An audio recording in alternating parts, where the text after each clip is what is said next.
But there's a reason. There's a reason. There's a reason for this. There's a reason education sucks, and it's the same reason that it will never, ever, ever be fixed. It's never going to get any better. Don't look for it. Be happy with what you got. Because the owners of this country don't want that.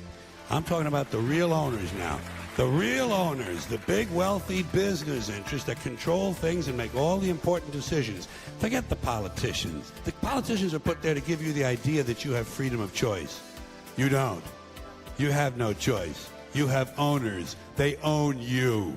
They own everything. They own all the important land. They own and control the corporations. They've long since bought and paid for the Senate, the Congress, the state houses, the city halls. They got the judges in their back pockets. And they own all the big media companies, so they control just about all of the news and information you get to hear. They got you by the balls. They spend billions of dollars every year lobbying to get what they want. Well, we know what they want. They want more for themselves and less for everybody else. But I'll tell you what they don't want. They don't want a population of citizens capable of critical thinking. They don't want well-informed, well-educated people capable of critical thinking. They're not interested in that. That doesn't help them. That's against their interest. That's right. They don't want people who are smart enough to sit around the kitchen table and figure out how badly they're getting fucked by a system that threw them overboard 30 fucking years ago. They don't want that. You know what they want? They want obedient workers. Obedient workers. People who are just smart enough to run the machines and do the paperwork and just dumb enough to passively accept all these increasingly shittier jobs with the lower pay, the longer hours, the reduced benefits, the end of overtime, and the vanishing pension that disappears the minute you go to collect it. And now they're coming for your Social Security money. They want your fucking retirement money. They want it back so they can give it to their criminal friends on Wall Street. And you know something? They'll get it. They'll get it all from you sooner or later because they own this fucking place. It's a big club, and you ain't in it. You and I are not in the big club. By the way, it's the same big club they used to beat you over the head with all day long when they tell you what to believe. All day long, beating you over the head in their media, telling you what to believe, what to think, and what to buy. The table is tilted, folks. The game is rigged. And nobody seems to notice. Nobody seems to care. Good, honest, hard-working people, white collar, blue collar, doesn't matter what color shirt you have on. Good, honest, hard-working people continue. These are people of modest means. Continue to elect these rich cocksuckers who don't give a fuck about them. They don't give a fuck about you. They don't give a fuck about you. They don't care about you at all. At all. At all. Yeah.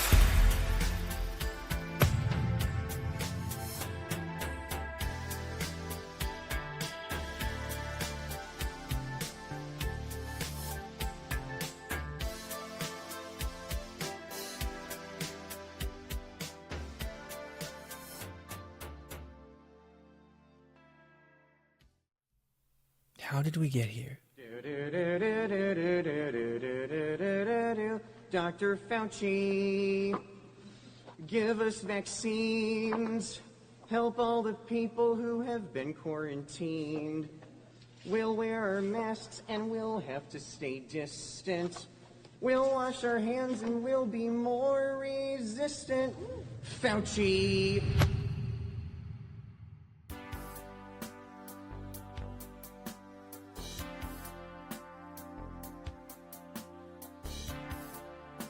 How is it some of us are so aware, so curiously conscious, while the majority are what we call asleep?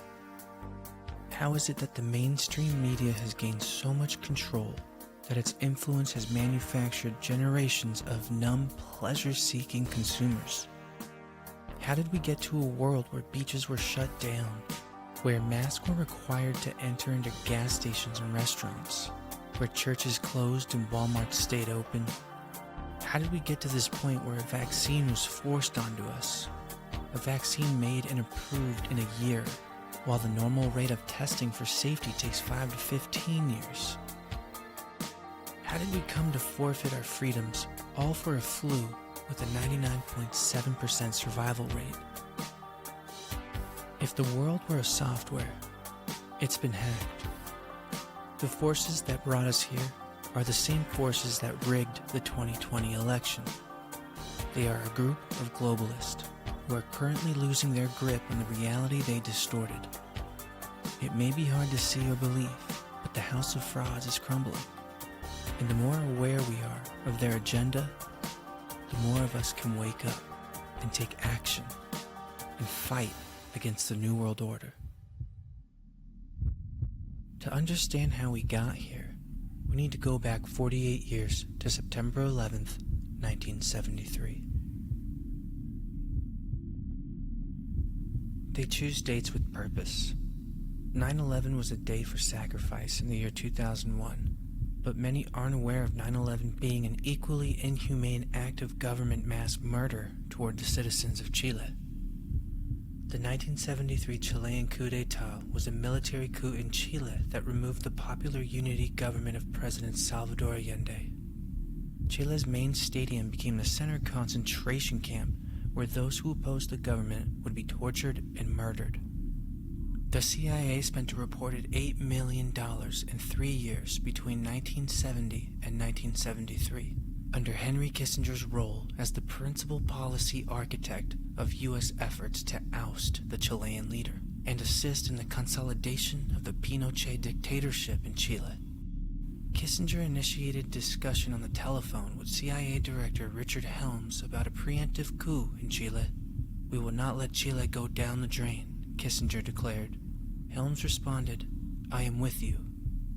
Their conversation took place 3 days before President Nixon ordered the CIA to make the economy scream and named Kissinger as the supervisor of the covert efforts to keep Allende from being inaugurated. ITV News interviewed a survivor of the coup. Listen to what his experiences were like during the tragedy conducted by Kissinger and the CIA. September the 11th changed my life and thousands of others forever. September the 11th, 1973, I was in prison in Chile National Stadium. My crime, I support my president, Salvador Allende.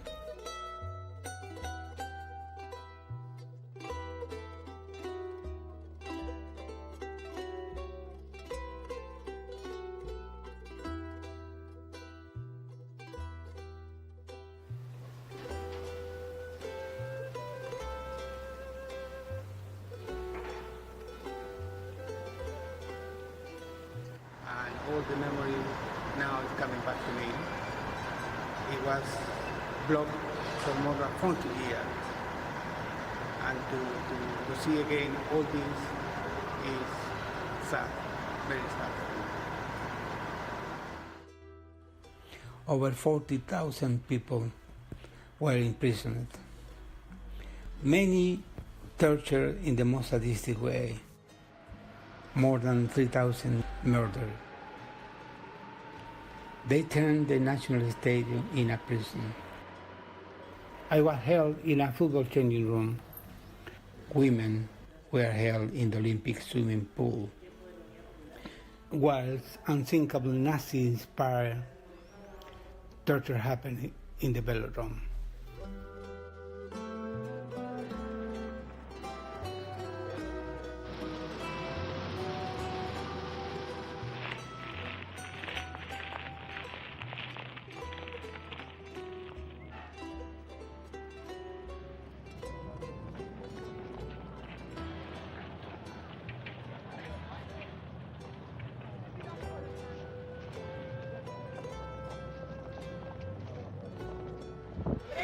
On the anniversary of the September 11th, we read out the name of who disappeared. Family still don't know where the loved ones are. Democracy and justice was taken away from us.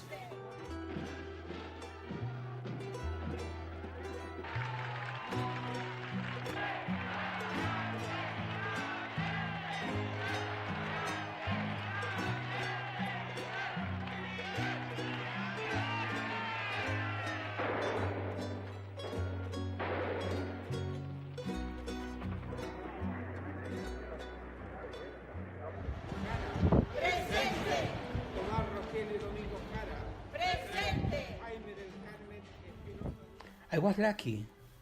I found safety in Britain. I have to leave behind my family, but I'm here, and I think of those who are not.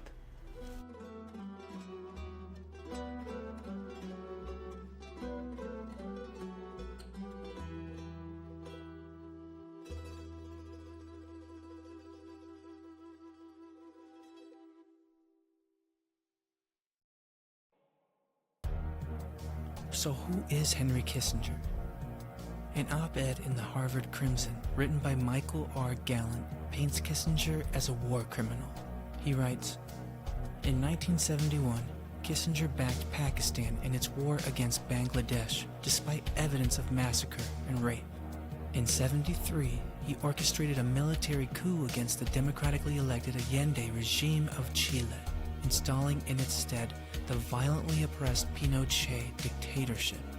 And in 75, the then Secretary of State lent his tactic support to President Suharto of Indonesia, himself a despot already responsible for the mass killings of hundreds of thousands in the deadly conquest of East Timor. Kissinger himself, in proposing an intervention in Cyprus, summed up his philosophy best. The illegal we do immediately, the unconstitutional takes a little longer.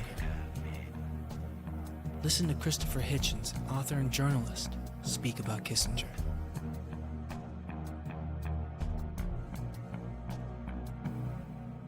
If you think of the things he's been found out as having done, lying about Vietnam, lying about Chile, Bangladesh, East Timor, the deaths of so many people needlessly for the vanity of himself and his criminal president.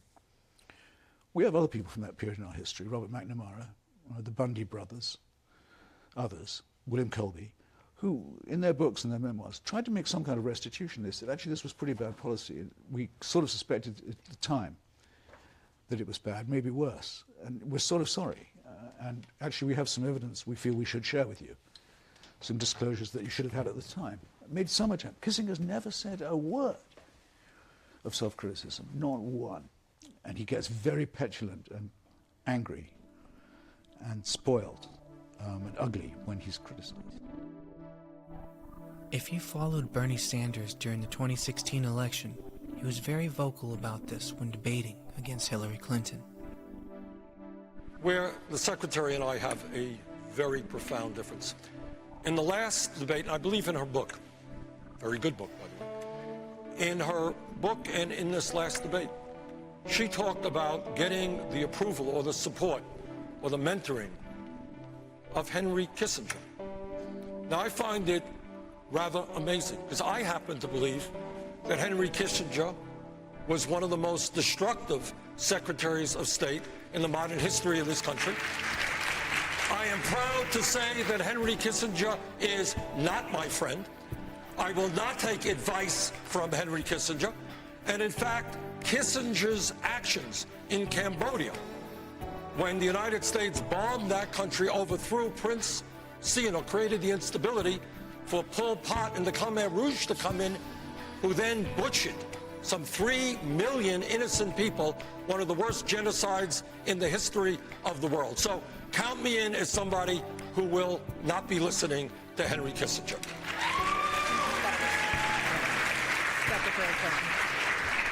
Well, I know journalists have asked who you do listen to on foreign policy, and we have yet to know who that is. Well, it ain't Henry Kissinger, that's fine. for sure. That's fine.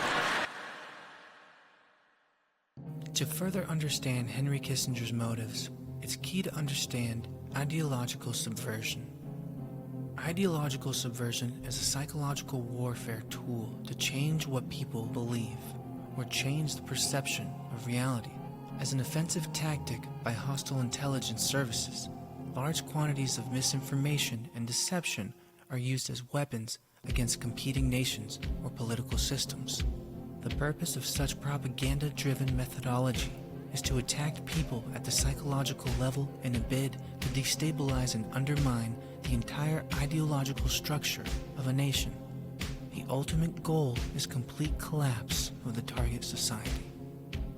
Listen to Yuri Bezmenov, an ex-press officer of Novosti, part of the former Soviet Secret Service KGB's propaganda section, to find it himself. You spoke several times before about ideological subversion. That is a phrase that I'm afraid some Americans don't fully understand. When the Soviets use the phrase ideological subversion, what do they mean by it? Ideological subversion is the process which is legitimate, overt, and open. You can see it with your own eyes. All you have to do, all American mass media has to do, is to unplug their bananas from their ears, open up their eyes, and they can see it. There is no mystery. There is nothing to do with espionage. I know that espionage intelligence gathering looks more romantic. It sells more deodorants through the advertising, probably. That's why your Hollywood producers are so crazy about James Bond type of thrillers. But in reality, the main emphasis of the KGB is not in the area of intelligence at all. According to my opinion and opinion of many defectors of my caliber, only about 15% of time, money, and manpower is spent on espionage as such. The other 85% is a slow process which we call either ideological subversion or active measures, активные мероприятия in the language of the KGB, or psychological warfare. What it basically means is to change the perception of reality of every American to such an extent that despite of the abundance of information, no one is able to come to sensible conclusions in the interests of defending themselves, their families, their community, and their country. It's a great brainwashing process which goes very slow, and it's divided in 4 basic stages. The first one being demoralization. It takes from 15 to 20 years to demoralize a nation. Why that many years? Because this is the minimum number of years which requires to educate one generation of students in the country of your enemy, exposed to the ideology of the enemy. In other words, Marxism-Leninism ideology is being pumped into the soft heads of at least 3 generations of American students without being challenged or counterbalanced by the basic values of Americanism, American patriotism. The result you can see. Most of the people who graduated in the 60s, dropouts or half-baked intellectuals, are now occupying the positions of power in the government, civil service, business, mass media, educational system. You are stuck with them. You cannot get rid of them. They are contaminated. They are programmed to think and react to certain stimuli in a certain pattern. You cannot change their mind, even if you expose them to authentic information, even if you prove that white is white and black is black, you still cannot change the basic perception and the logic of behavior. In other words, these people, the process of demoralization is complete and irreversible. To get rid society of these people, you need another 20 or 15 years to educate a new generation of patriotically minded and common sense people who would be acting in favor and in the interests of the United States society. And yet these people who've been programmed and, as you say, in place, and who are favorable to an opening with the Soviet concept, these are the very people who would be marked for extermination in this country? Most of them, yes. Simply because the psychological shock when they will see in future what the beautiful society of equality and social justice means in practice, obviously they will revolt. They will be very unhappy, frustrated people. And the Marxist-Leninist regime does not tolerate these people. Obviously they will join the links of dissenters, dissidents. Unlike in present United States, there will be no place for dissent in future Marxist-Leninist America. Here you can get popular like Daniel Ellsberg and filthy rich like Jane Fonda for being dissident, for criticizing your Pentagon. In future, these people will be simply squashed like cockroaches. Nobody is going to pay them nothing for their beautiful, noble ideas of equality. This they don't understand, and it will be greatest shock for them, of course. The demoralization process in the United States is basically completed already. For the last 25 years, Actually, it's overfulfilled, because demoralization now reaches such areas where previously not even Comrade Andropov and all his experts would even dream of such a tremendous success. Most of it is done by Americans to Americans, thanks to lack of moral standards. As I mentioned before, exposure to true information does not matter anymore. A person who was demoralized is unable to assess true information. The facts tell nothing to him. Even if I shower him with information, with authentic proof, with documents, with pictures, even if I take him by force to the Soviet Union and show him concentration camp, he will refuse to believe it until he is going to receive a kick in his fat bottom. When a military boot crashes then he will understand, but not before that. That's the tragic of the situation of demoralization. So basically America is stuck with demoralization, and unless, even if you start right now, here, this minute, you start educating new generation of Americans, it will still take you 15 to 20 years to turn the tide of ideological perception of reality back to normalcy and patriotism. The next stage is destabilization.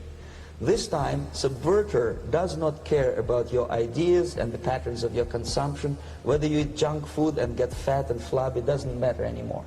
This time, and it takes only from 2 to 5 years to destabilize a nation, what matters is essentials: economy, foreign relations, defense systems. And you can see it quite clearly that in some areas, in such sensitive areas as defense and economy, the influence of Marxist-Leninist ideas in the United States is absolutely fantastic. I could never believe it 14 years ago when I landed in this part of the world, that the process will go that fast. The next stage, of course, is crisis. It may take only up to 6 weeks to bring a country to the verge of crisis. You can see it in Central America now. And after crisis, with a violent change of power, structure, and economy, you have so-called the period of normalization. It may last indefinitely. Normalization is a cynical expression borrowed from Soviet propaganda. When the Soviet tanks moved into Czechoslovakia in '68, Comrade Brezhnev said, now the situation in brotherly Czechoslovakia is normalized. This is what will happen in the United States if you allow all these schmucks to bring the country to crisis, to promise people all kind of goodies and the paradise on earth, to destabilize your economy, to eliminate the principle of free market competition, and to put a big brother government in Washington, D.C., with benevolent dictators like Walter Mondale, who will promise lots of things, never mind whether the promises are fulfillable or not. He will go to Moscow to kiss the bottoms of new generation of Soviet assassins. Never mind. He will create false illusions that the situation is under control. Situation is not under control. Situation is disgustingly out of control. Most of the American politicians, media, and educational system trains another generation of people who think they are living at a peacetime. False. The United States is in a state of war, undeclared total war against the basic principles and the foundations of this system. And the initiator of this war is not Comrade Andropov, of course. It's the system. However ridiculous it may sound, the world communist system, or the world communist conspiracy, whether I scare some people or not, I don't give a hoot. If you are not scared by now, nothing can scare you. But you don't have to be paranoid about it. What actually happens now, that unlike myself, you have literally several years to live on unless the United States wake up. The time bomb is ticking. With every second, the disaster is coming closer and closer. Unlike myself, you will have nowhere to defect to, unless you want to live in Antarctica with penguins. This is it. This is the last country of freedom and possibility. Okay, so what do we do? What is your recommendation to the American people? Well, the immediate thing that comes to my mind is, of course, There must be a very strong national effort to educate people in the spirit of real patriotism, number one. Number two, to explain them the real danger of socialist, communist, whatever, welfare state, big brother government. If people will fail to grasp the impending danger of that development, nothing ever can help United States. You may kiss goodbye to your freedom, including freedoms to homosexuals, to prison inmate. All this freedom will vanish, evaporate in 5 seconds, including your precious lives. The second thing, the moment at least part of the United States population is convinced that the danger is real, they have to force their government. And I'm not talking about sending letters, signing petitions, and all this beautiful, noble activity. I'm talking about forcing United States government to stop aiding communism. Because there is no other problem more burning and urgent than to stop the Soviet military-industrial complex from destroying whatever is left of the free world. And it is very easy to do. No credits, no technology, no money, no political or diplomatic recognition, and of course no such idiocy as grain deals to USSR. The Soviet people, 270 million of Soviets, will be eternally thankful to you if you stop aiding a bunch of murderers who sit now in Kremlin and whom President Reagan respectfully calls government. They do not govern anything, least of all such complexity as the Soviet economy. So basic, two very simple, maybe too simplistic answers or solutions, but nevertheless they are the only solutions. Educate yourself, understand what's going on around you. You are not living at the time of peace. You are in a state of war, and you have precious little time to save yourself. You don't have much time, especially if you are talking about young generation. There's not much time left for convulsions to the beautiful disco music. Very soon it will go, just overnight. If we are talking about capitalists or wealthy businessmen, I think they are selling the rope on which they will hang very soon. If they don't stop, if they cannot curb their unsettled desire for profit, and if they keep on trading with the monster of the Soviet communism, they are going to hang very soon. And they will pray to be killed, but unfortunately they will be sent to Alaska probably to manage industry of slaves.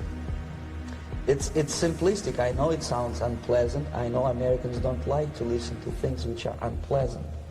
But I have defected not to tell you the stories about such idiocies as microfilm, James Bond type espionage. This is garbage. You don't need any espionage anymore. I have come to talk about survival. It's a question of survival of this system. You may ask me, what is it in for me? Survival, obviously, because unlike, as I said, I am now in your boat. If we sing together, we'll sing beautifully together. There is no other place on this planet to defect to.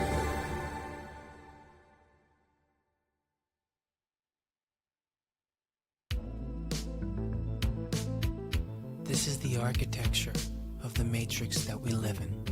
This matrix has invented the rat race culture in America and is rooted in the false reality which we unknowingly allow by ignorance. And within this ideological subversion, the biggest lie we've ever believed is that we are our straw man. Don't know what that means? Check out this animated short by Paul Davies and Kirk Rutter.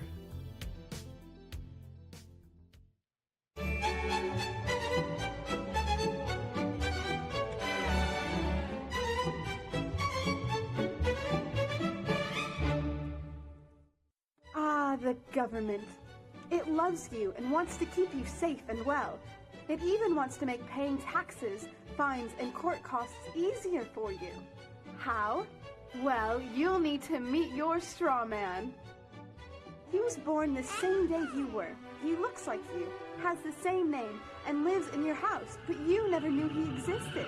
You will have even paid his parking tickets or taxes. The worst part? He's been dead from day one. From every birth certificate, a legal personality, or legal fiction, is created with the same name to confuse little old you into thinking it's you. So, there is a human you and a paper you, or as it's commonly known, a straw man. So when it seems like government officials, court clerks, or the police are speaking English, they aren't. They're speaking legalese, designed to make you agree to verbal and written contracts without even knowing about it, all spun from Black's Law Dictionary. For example, when the police say, "Do you understand?" you'll say, "Yes." What they are really saying is, "Do you stand under our authority?" Oops-a-daisy, you just created a verbal contract with them. Oh, you clever government. Did you know that whenever you register something, you are handing over title to the person you register it with? That's right. Whenever you register something with the government, they assume it belongs to them. Registered your car? Super! Now you are the registered keeper of your vehicle, and the government can crush it when you don't pay your, straw man's taxes. Expecting a new bundle of joy? Well, then you need to register your little darling with a birth certificate.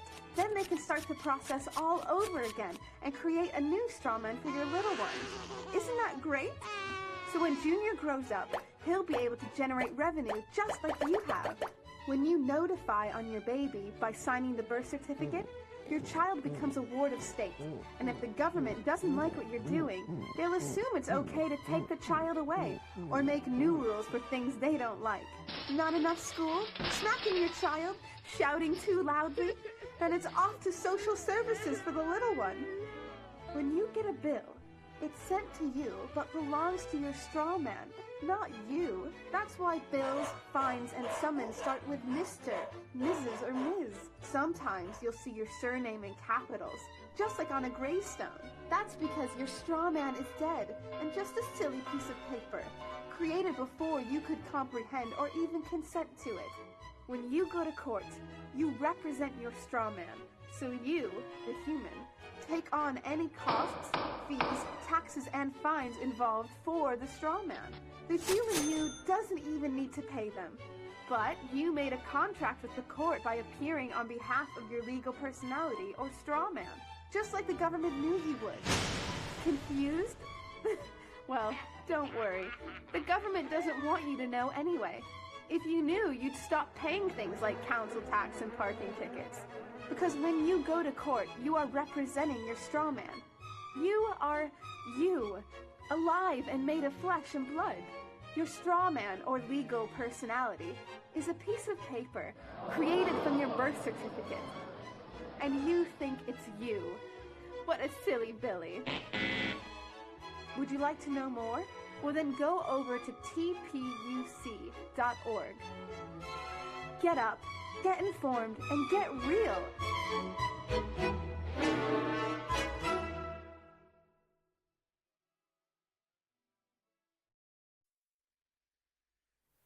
Good Lion TV will be producing a film solely on becoming sovereign, as this can and will be our greatest tool in turning the tables and creating a mass awakening from this matrix. Have a look at what happens when someone knows about their straw man and defends his true self in court. No matter. I stand as myself and speak for myself in myself. And I am not the trustee over the all caps name that you're operating on. Well, you're here in court today because you were charged with some charges. I'm here in court today because I am making a special visitation. This is not an appearance, only spirits appear. Living men, living persons make special visitation. That's why I'm here, to make sure that you guys don't tander my truthful, proper name.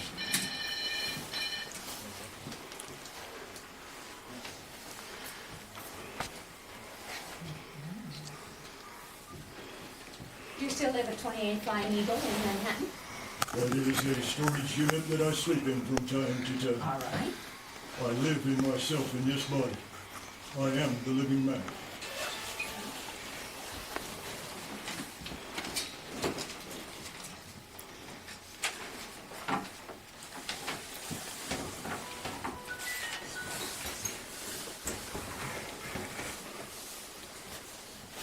Mr. Falgate, you were here, you were seen by Mr. Putz on 9/3/13, and you asked, at that time, he appointed you a public defender. Did you apply for the public defender? What use have I for a voice of ruin? They can only speak fictitious legalese to you. I speak natural living man's English to you. It's called common English. That's the only thing that I work in. That's fine. There will be no legalese used here.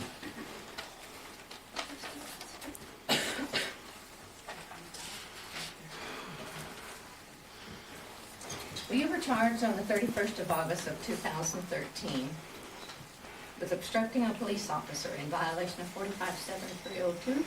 You were also charged on the same date with resisting arrest in violation of 457301 of the Montana Code. Those men were charged by me right back by staging an overthrow of the Constitution of 1789, an overthrow of the Bill of Rights, an overthrow of my rights to forage for food as a natural living person who was in hunger. I was searching for something to put in my stomach, as I am recognized to be allowed to do by universal law. Has nothing to do with your corporate fiction. They violated everything, and furthermore, for your knowledge, they violated Judge Holly Brown's Title 26 United States Code ruling, which I went before her and prevailed on 21st March 2011. EPO 9-58A is the case number wherein she evidenced that I am not a taxpayer because I am not a federal citizen. Federal law trumps state law at every turn. I have 9 judge rulings to that end, and that trumps state law. I am not registered crap. I am the living man, and I have the right to forage for food when I'm hungry. All right. But you're here on different charges. That This is is not what Holly Brown's stands. courtroom. Ma'am, you can argue this all day long. You're operating on corporate fiction. I'm telling you, you're here on some charges which were filed in 3 courts. I do not Number understand one. those charges. Number one, you keep interrupting me, and I'm going to charge you with contempt, and you'll go to Oh, jail. contempt of court is spelled C-O-double-N. I know about conning. That's navigation. Sir, Contempt is the storm. I said, be Don't quiet touch me. until I get Don't through touch me. reading this You to ain't a you. gun. Don't Officer? you touch me. I am the living man protected by universal law. You keep stand talking, down. and you're going to be charged with contempt, and you're going to go to jail. You have already contempted this place. No, I told by you the I fraud would if you're you trying didn't to quit get done talking. here. These are the living witnesses to what you're trying to do. Very You good. are trying to create a fictitious, fraudulent action. You are trying to bilk the Federal Reserve by Sir? securitizing in all caps commercialized name Sir? and Would you notifying remove them him from the that courtroom? they are standing in debt now. If you touch me, you will violate natural law. Do not come near me. I am Then protected shush, by the land. shush. Do not tell me to shut up. I am the living natural man, and my voice will be heard. That is the Jolly Roger. That thing you call the American flag with the gold fringe around it is the Jolly Roger, and you are acting as one of his privateers. Okay, you're here on the charge of arrest. I'm resisting here by arrest. special visitation. Right. And you're I've here never let on you get away with obstructing this. a You bet police I'm here. officer. To each charge, could be up to a $500 fine, up to 6 months in jail. I do not understand any charges. I only understand universal law and the right to live. Well, you To pled live at not peace guilty. and to live as I need to. You pled not guilty in this I court. never plead. Animals plead. Sound like bah, oink oink. I have a paper with your signature on it, sir. It says prime evidence standing right through it. You bring forward all natural forms of evidence that I'm not prime evidence. I am the living soil.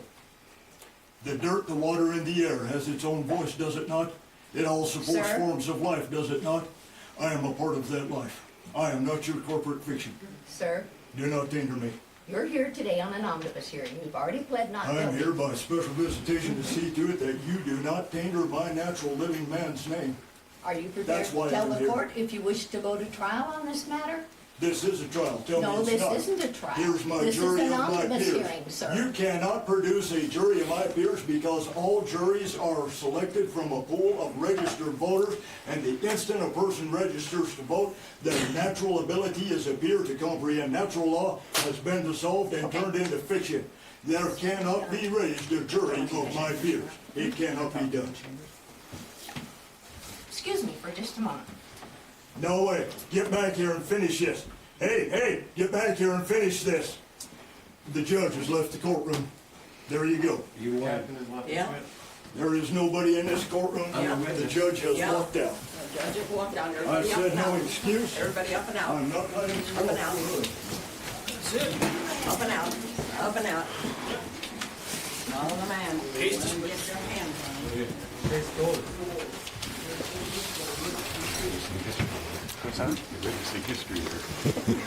Thank you.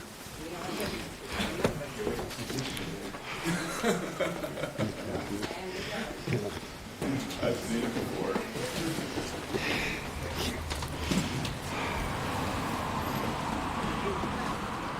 You abandoned the court.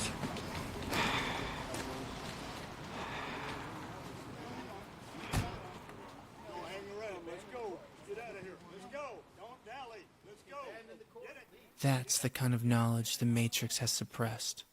Imagine if we all took a stand like him. Eventually, with the rise of the internet, the Cabal knew they'd have a problem. With the speed of data transfer, how else would they prevent Morpheus prototypes from sharing step-by-step instructions on how to unplug? February 8th, 1996. President Bill Clinton signed the Telecommunications Act of 1996. The act was essentially bought and paid for by corporate media lobbies and radically opened the floodgates on mergers. Where 50 media companies ruled the airways, it had then become 6. The negative impact of the law cannot be overstated. The law, which was the first major reform of telecommunications policy since 1934, according to media scholar Robert McChesney, is widely considered to be one of the 3 or 4 most important federal laws of this generation.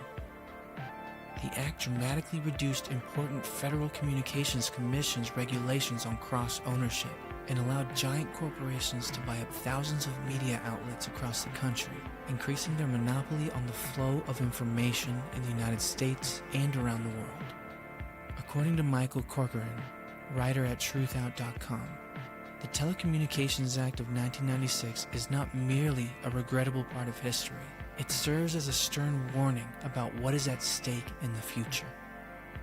In a media world that is going through massive transformation, media companies have dramatically increased efforts to wield influence in Washington.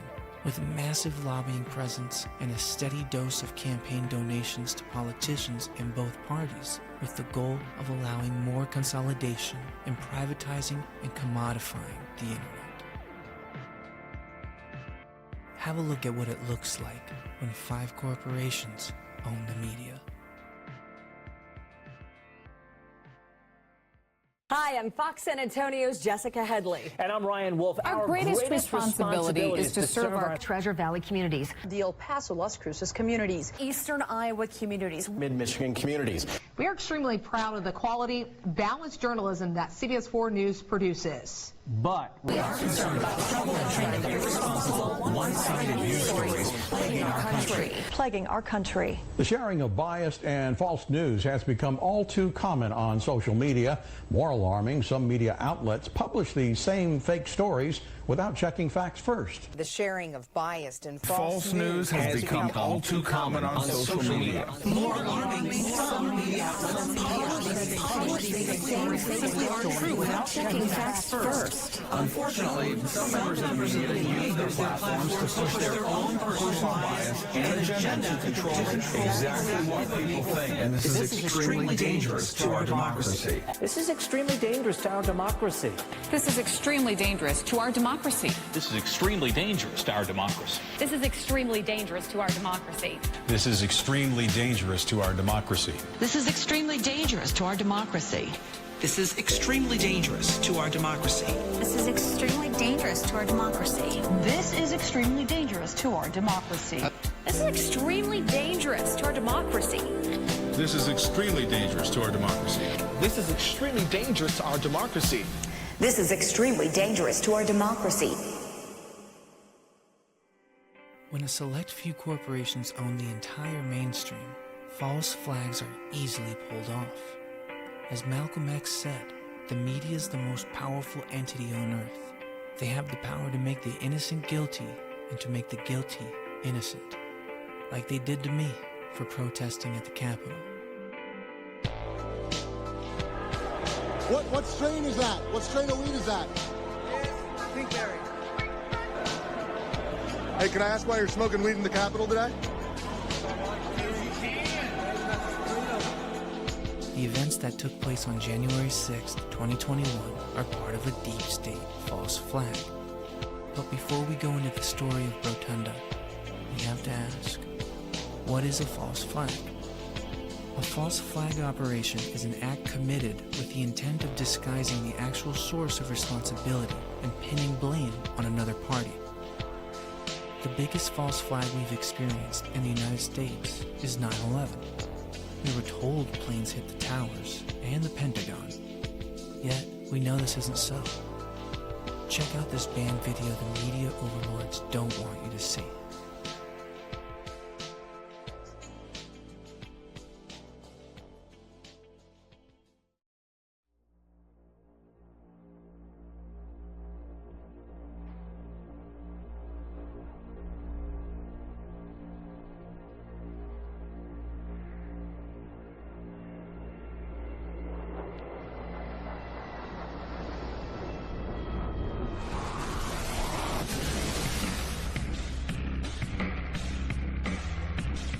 Fire department was sitting here all morning. Yeah, they saw right there. I was wondering what they doing.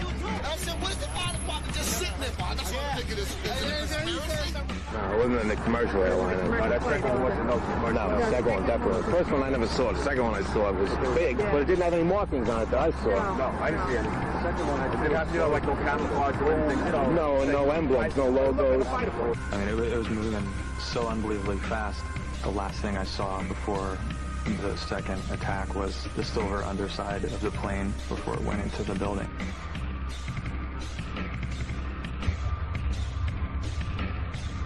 The plane wasn't no airline or anything. It was a twin-engine, big gray plane. Mark, were you close enough to be able to see any markings on the airplane? It definitely did not look like a commercial plane. I didn't see any windows on the sides. No, it was a black plane. It looked like a fighter jet. It looked like a fighter jet.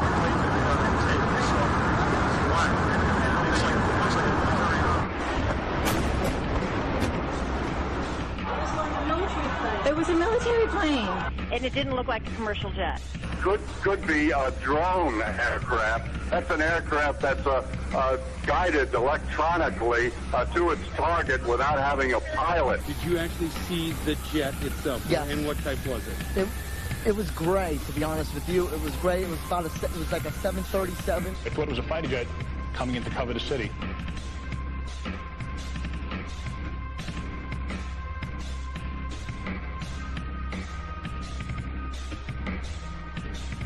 We've heard reports of secondary explosions after the aircraft impacted, whether in fact there wasn't something else at the base of the towers. And the lobby looked as though a bomb had exploded there.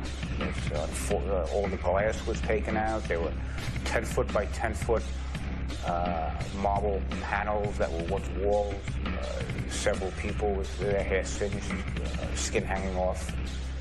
And at that time, we heard a huge explosion. What I feared, I never in a million years feared those buildings coming down. Never. I did fear a secondary explosion or possibly a second plane. 30th floor. We hear another explosion.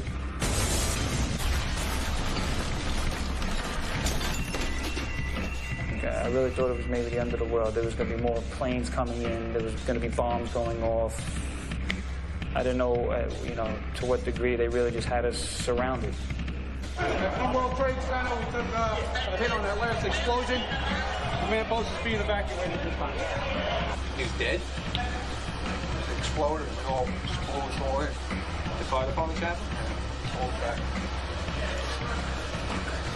There's no pulse, nothing. The third explosion, the whole lobby collapsed on us. What was it like? Horrible. It's like hell. You don't want to know. The whole building just collapsed on us inside the lobby. Is that a secondary explosion? Yes, it was. That was the plan, probably? Yeah, definitely secondary explosion. Because we was inside waiting to go upstairs. And on the way upstairs, the whole fucking plane blew. And we just collapsed on everybody inside the lobby. Similar to the first tower coming down, secondary? I don't know about the first one, but I know the second one, it was terrible. Then there was a third one, too, after that one. You're in the building trying to help people, and it's exploding on the inside the building. So I don't think it can get any worse than this. Big boom, come down the steps, everything fine till we got to the basement, and then everything just fell in. I got trapped in there with another guy, crawled out, kept getting hit in the head, had bags rolled around, finally we fought our way out over the rubble. Yeah. Come on, Don. You did all right. All right, way to be, Tom.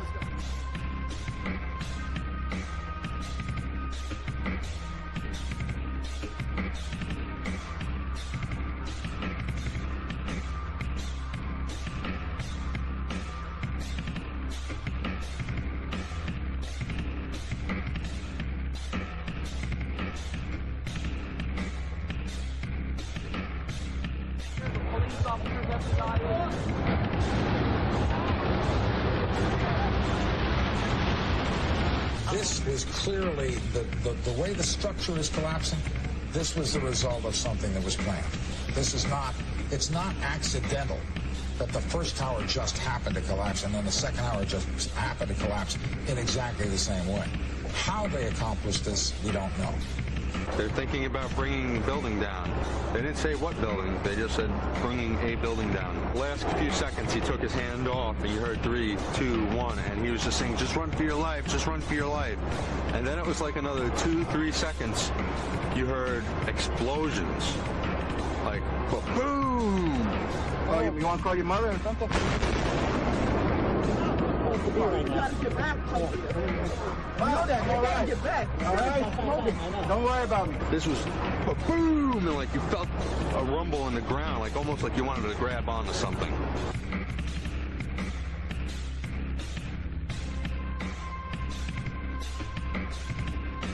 He said after the recent attacks which the U.S. has witnessed, the U.S. government ventured to point fingers at me, accuse me of involvement.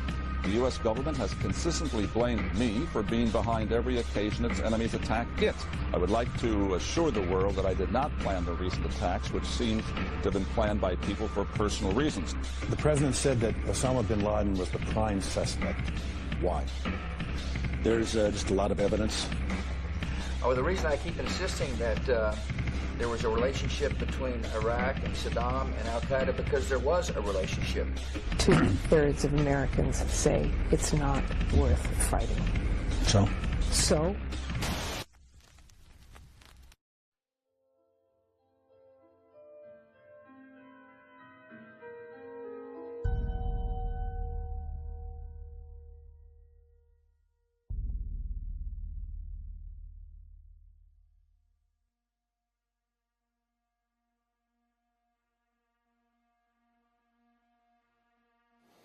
Nearly 3,000 people died at the World Trade Center on 9/11, but the list of victims keeps growing.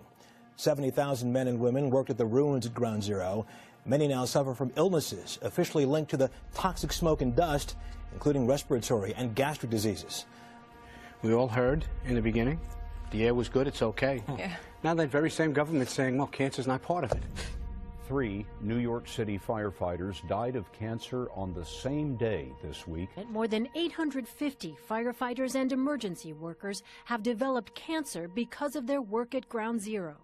99% of all firefighters and emergency workers have reported at least one respiratory problem.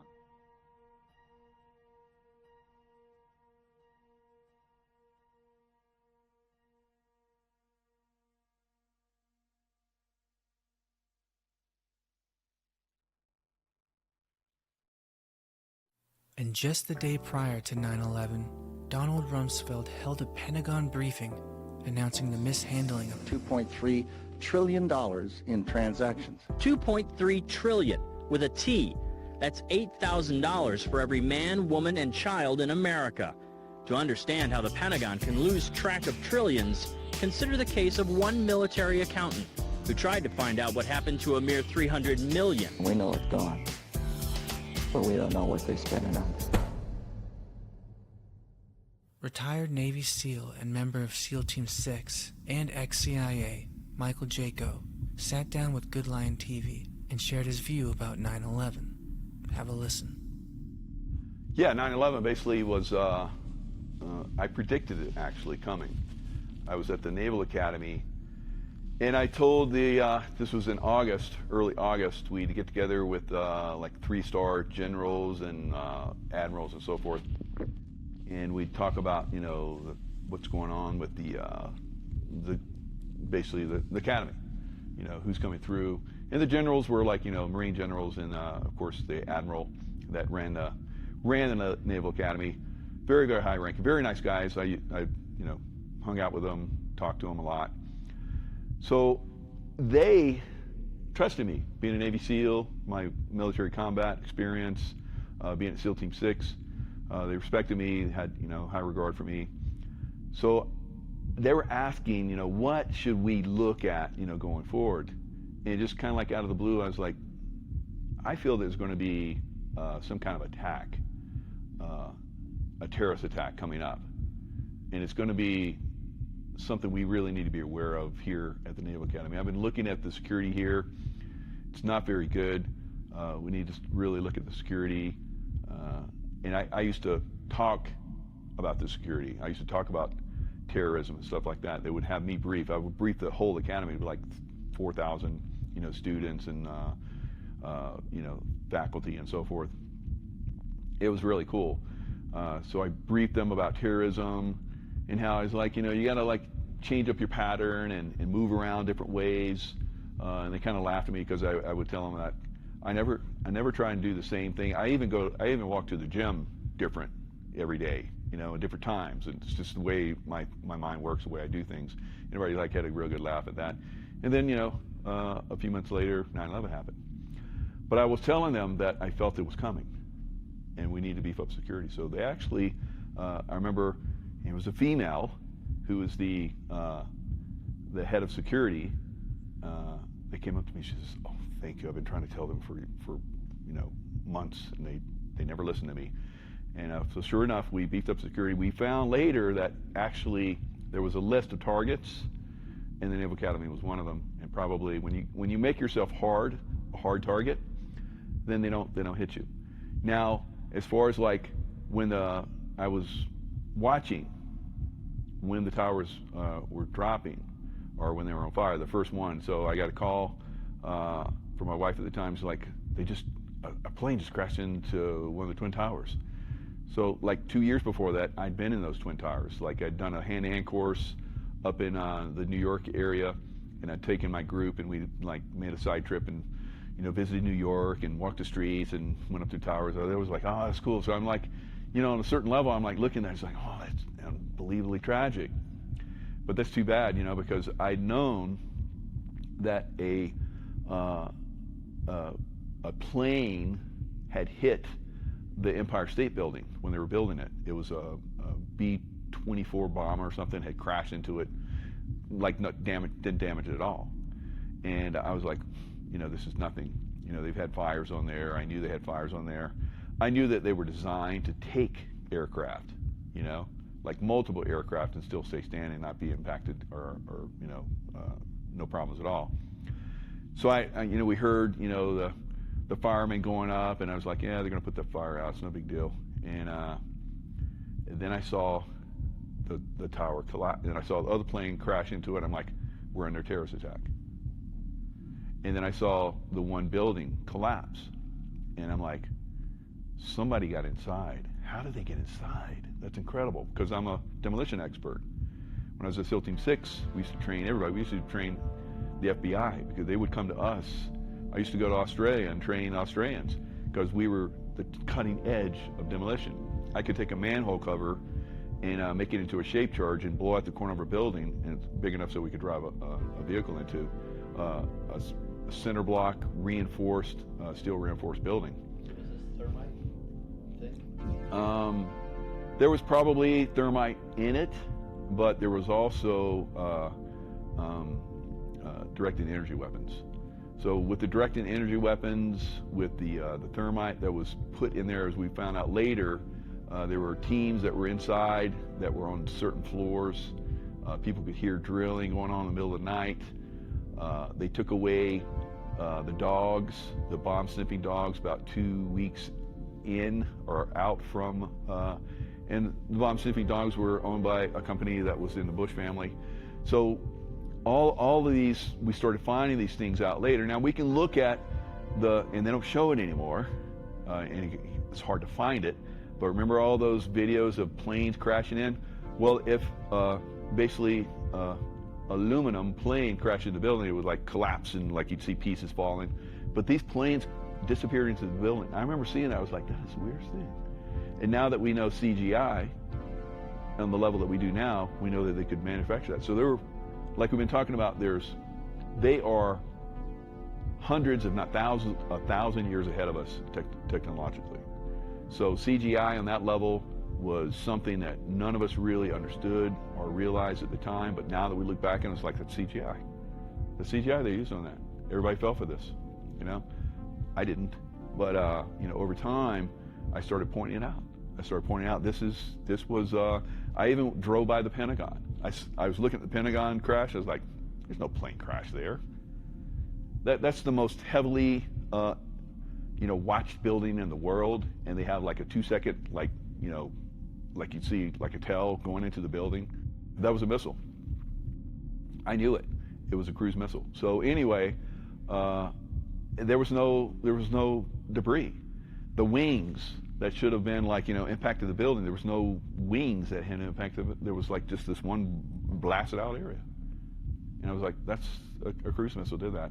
And then we started to hear about the maneuver that these planes would have had to make, which would not be possible with those aircraft. So more and more information came out. I knew from early days. I drove by the Pentagon days after that because I was up in that, I was in Virginia. I looked at it and I was like, there's people that said that they saw the plane hit the ground and go in. There was no marks on the ground. All these different things started to come through. And I remember looking, because I know CIA people, and I have known them for a long time, being in the SEAL teams and the SEAL Team 6 and so forth. There were people that were coming out making statements of things that they saw. I saw it hit the ground, and I was like, that guy looks like CIA, you know? And I was like, this is all canned. This is all staged. You know, being a military demolition expert on an unbelievable level, I was like, they dropped those buildings. That was controlled demolition. There's never been a high-rise building ever that has dropped from burning. So remember when the planes crashed in and then they had that huge like explosion that like blew out the side there? Well, there was all the fuel that they said that like it burned. So they had years prior, they had a fire that was so hot that it melted the glass on that floor. That's a hot fire. So the fire that kerosene level fire that was happening from that fuel, because that's as hot as it gets, is not enough to burn steel. And in fact, if you were burn and melt and collapse one side, which it was on, why didn't that side collapse? Why did it pancake down the whole time? So lots of anomalies. Firefighters were in the building. They're even making statements, even though some of them had their radios. They weren't having the ability to talk, so the comms were shut down. So they're like, when I was in Iraq many years later, we had the ability to put antenna on the top of our vehicles that would like send out a pulse, so that if anybody was out there trying to set off a IED, improvised explosive device, which they used to do with cell phones, we would send out a signal with our cars that would stop that, would stop all cellular information and send it and make it into a dead signal. That's what was happening there as well. So even though the firemen could not, or the police could not send messages or signals and talk to each other, it was still being passed that they had control of the fire. And then the buildings collapsed. Well, the most glaring evidence I saw, to go into this, elaborate, even on that day, for me, was Building 7. Oh yeah, exactly. You had the BBC talk about how Building 7 had just collapsed when it was right behind them. It was still standing behind them. So just like we saw in JFK when he was assassinated, in Australia, they were talking about the assassination before it happened. So the timing, of course, you know, the different time zone, they got it wrong. Same thing with the BBC. They're in a different time zone. They're probably like, okay, hit the broadcast. And that's what happened. So the different time zones, you know, and then and that's one of the things you look for in a false flag. A false flag being that the deep state has come in and created an incident to control human consciousness, right? Whether it be a school shooting, a bombing somewhere. And notice how we're having a lot of shootings right now. We didn't have a lot of shootings when Trump was in power. And we had a lot of shootings when Obama and Biden were in power. And now we're having a lot of shootings again. So when these guys are in power, the deep state are in power, they do these things, they try and steal our Second Amendment. That's what they're doing right now. So they're having all these shootings are going, every day there's another shooting. Every day there's a manipulation of consciousness with the deep state in some way. And when you look at that, you're like, where are they going with this? Coming from a former SEAL Team 6 and CIA member, if you've ever doubted, what else do you need to know? After the events on 9/11, George Bush appointed Henry Kissinger as head of the Warren Commission on 9/11. Sal Landau from TNI.org writes, "The man least likely to reveal the truth, the man least interested in honesty and disclosure, the man with a world-class reputation for spreading and supporting terror in several continents, now reigns as commissioner of a panel to investigate terrorism?" Kissinger eventually resigned from this position. Arrest Henry Kissinger for war crimes! Arrest Henry Kissinger for war crimes! I wonder why. If you still aren't convinced about 9/11 being a false flag, I invite you to explore the website ae911truth.org, Architects and Engineers for 9/11 Truth, where tons of evidence is laid out in the fight for justice against the war criminals that conducted the 9/11 mass murder and sacrifice. You see, false flags happen often. It's a means to control. It's a means for war and fear. Who is behind these false flags? What group does Kissinger represent? The Illuminati, the Cabal. They are the dark forces behind all government takedowns, all for the purpose of creating a one-world government. Have a listen to Anthony J. Hilder and Jordan Maxwell describe what and who the Illuminati is.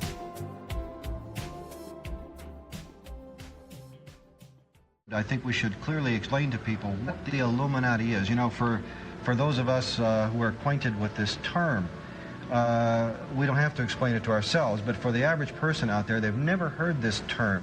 Jordan, explain to people what Illuminati means. Well, it comes from, the word Illuminati comes from the Latin word illuminan or illumin, which means light. And so anyone who is enlightened or brilliant, and of course those who are the most enlightened are called brilliant people. Well, it comes from Lucifer. Well, what we're really talking about here is yeah. Lucifer, the fallen angel, and they have picked up on this, the Illuminati. And if you take a look at some of the Chevys, now they're called the Illumin. They have the horns going up in the back of the vehicle, very subtly telling us that something is coming down by the year 2000. Well, as I was saying, it implies those who hold the light, the enlightened ones, and they sent us a statue, as a matter of fact. Those ancient Illuminatis sent us a statue called the Statue of Liberty. It's holding the torch of the illumination, which is the Promethean torch of Freemasonry. And if you go to the Statue of Liberty, you'll see a bronze plaque inside saying that this was given to the government of America by the French Grand Orient Temple Masons. And it is a symbol of Grand Orient Freemasonry in America, the holder of the light. And that's exactly the same torch that is carried during the Olympics. It is the torch of Prometheus. It's not the torch of freedom. No, it's not the torch of freedom. Of the Illuminati. Illumination. So essentially, in a nutshell then, Jordan, these men whom we tend to call or group in a in an organization called the Illuminati. It's a loose-knit but tightly secretive organization. Well, operating through the Council on Foreign Relations, through the Trilateral Commission, through the Club of Rome, through Global 2000, which wants to reduce the population of the planet by, 25%. 25, that's 1,250,000,000 people have to be exterminated by the year 2000. Well, they can do that. So they essentially, this Illuminati is the group of men who control not only all the money on the planet through all the world banks and the Federal Reserve and so on, but they control essentially all the governments. And so these men are planning to bring about a global form of government that's unique in all history. It's a total enslaving system of world communism and fascism, controlled by a hierarchy in Europe that Anthony calls what? The oligarchy. Well, no, I call it the evilarchy. The evilarchy. The oligarchy of evil. So these men are satanically inspired, and of course we get that term from the Bible, which means the devil. They're satanically inspired to bring about a global form of government to every nation on earth. But what we need to do is explain this term New World Order, because do you realize how few people out there have actually heard George Bush and others use this occultic phrase that we're talking about, the New World Order? George Bush said it well over 200 times, and if you ask the average person on the street if they even heard it once, they'll answer no. When Hitler talked about a 1,000-year Reich, and Bush talks about 1,000 points of light, there's more than just a small similarity. They are one and the same. We're talking about a Fourth Reich of the rich, and that's what we're talking about with the New World Order. They want it all. And that fiat funding money that we use isn't money at all. It's debt in the privately owned Federal Reserve. Well, the privately owned Federal Reserve is neither federal nor a reserve. It's private. That's right. A private banking institution which is draining us. It's like America is an invalid in the hospital and dying, and they're putting up an IV bleed to bleed us of the remaining blood that we have to bring us down to the very bottom. That's absolutely correct, Anthony. And since you brought up the Federal Reserve, let's look at the back of our dollar bill and analyze the symbol of the Illuminati. That's what this is, folks. It's also a Masonic symbol, but it's the symbol of the Illuminati, which controls, as Anthony said, all your money through the Federal Reserve, all the U.S. government money, and through other world banks, all the world's money. But this is their symbol, and this is basically the all-seeing eye of Lucifer, Satan, the devil. And what this inscription means here is announcing the birth of the Satanic New World Order government. And Jordan, when was this placed on our dollar bill, and by whom, and what was the story? Well, it was placed in 1934, 35, I think it was, originally on the dollar bill. But what I wanted to draw attention to is the fact that it's an Egyptian pyramid. And you had better look at the idea of why an Egyptian pyramid is on an American dollar bill. Well, it's a symbol of slavery, Jordan, because that pyramid was put together with slave labor. And on our dollar bill, this is the reverse seal. And if we take a look at the schematic of Washington, D.C., we see the layout. Right, but it was also one of the greatest bricklaying projects the world has ever known. And bricklayers are referred to as brick masons, so it is a symbol of the Masonic orders of the world. That makes sense. And it is a very powerful symbol that has been used by the ancient secret societies, and I am here to tell you that that pyramid called Cheops Pyramid is a very important symbol to the world Illuminati. And they're constructing the Illuminati Luxor up in Las Vegas. Oh, I understand. On Las Vegas Boulevard. I was up there with our cameraman here, and is that a new hotel in Las Vegas? A new hotel, 33 stories. I mean, with the capstone. What's the significance of 33, Anthony? Well, I think Jordan would be better able to answer that. When we get into numerology, that is a whole interesting subject of how numbers are used by the ancient world. And 13 is an unlucky number, we're told. It's a satanic number. Well, but it's called an unlucky number because originally it dealt with Jesus and his 12. Jesus and the 12 make the 13, upon which a new order of life would be established on earth. The conspirators have then seized upon this term of the 13, Jesus plus the 12, and have begun to build on that a new world order. Something I wanted to bring out about this new world order, because we said we want to explain it. Let me make this point. that Europe is referred to as the old world, and anything coming from Europe is the old world. When you understand that Europe dominated the world for almost 1,600 years, the Vatican dominated Europe. The Vatican dominated the old world order. Those banking families that were Roman Catholic banking families of Europe were the powers of the world. They dominated the world. With the coming of America, America becomes known as the New World. Remember, Columbus discovered a new world. When we hear the word New World Order, we're talking about a fraternal order of power, religion, money, operating out of the New World, America. But a satanic, occultic, evil form of power. The big picture, they want it all. They want to enslave your child, your wife, your mother. There isn't anything that you ever had. There isn't anything that you own. There isn't any right that you possess that they're not planning on taking away. They want it all. You've got a choice. You can join in this fight, or you can die as a slave. The root of this evil appears to stem from satanic worship. Our own government has been involved in the breakdown of our morals, our spirituality, and our union with God. In watching the entire Pervywood series, you now know why. Why else would the CIA invent vaccines that would remove our God gene? Yeah, we have a God gene. And yes, there is a recorded Pentagon briefing on a weapon used to attack it. Before we go into that, let's learn about our DNA code with a special thanks to YouTube channel Engineering Made Easy. Hi, I'm Lalit Vasist and you are watching Engineering Made Easy. Scientists have found proof of God in the code of DNA. But what did they find in the DNA code that made them believe in the existence of God? As you know that a computer program is a series of binary numbers, that is ones and zeros. This sequence of ones and zeros instructs the computer what to do. In the same way, all the functions that are taking place inside the cell of the body are controlled by an incredibly complex and extremely long code written in the DNA, which is placed inside the nucleus of all the cells of our body. But now the question arises, how this complex code of DNA convinced scientists of the presence of God? Let's try to understand it with the help of a simple example. Suppose you are walking on a beach and suddenly you see a message written on the beach sand. The message is, Michael is my best friend. Then what is the possibility that this message was just written by chance, by the random waves? You will say, no, it's not possible. How these waves of the ocean can write this message?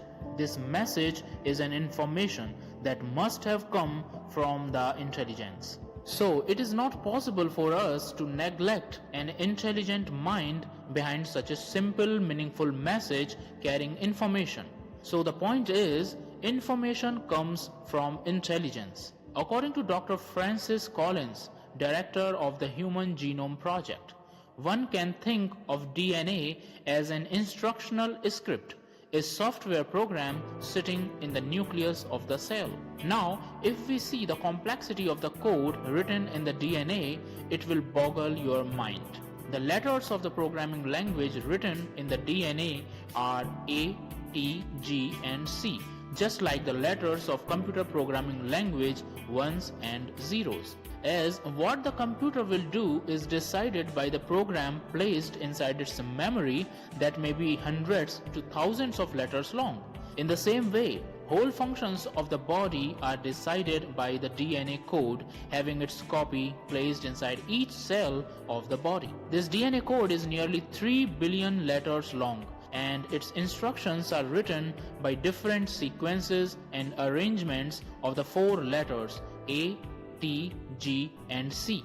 A unique combination of these letters instructs the cell how to carry out extremely complex body functions. These 4 letters of DNA code A, T, G, C are actually names of 4 chemicals. These are adenine, thymine, guanine, and cytosine. that respectively stand for A, T, G and C letters, as 110010101101 is an example of a computer program instruction in the binary language with letters ones and zeros. Similarly, A, G, T, G, G, C, T, C, A, C, T, C, C, T, G, A is an example of an instruction in the DNA code written by using 4 letters A, T, G and C.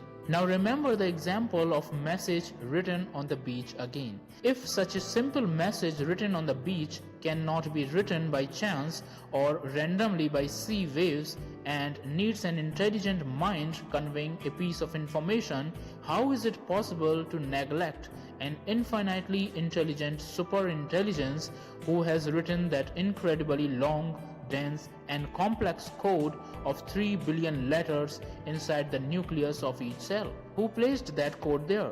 Is it just by chance? Do you know how much complex the DNA code is?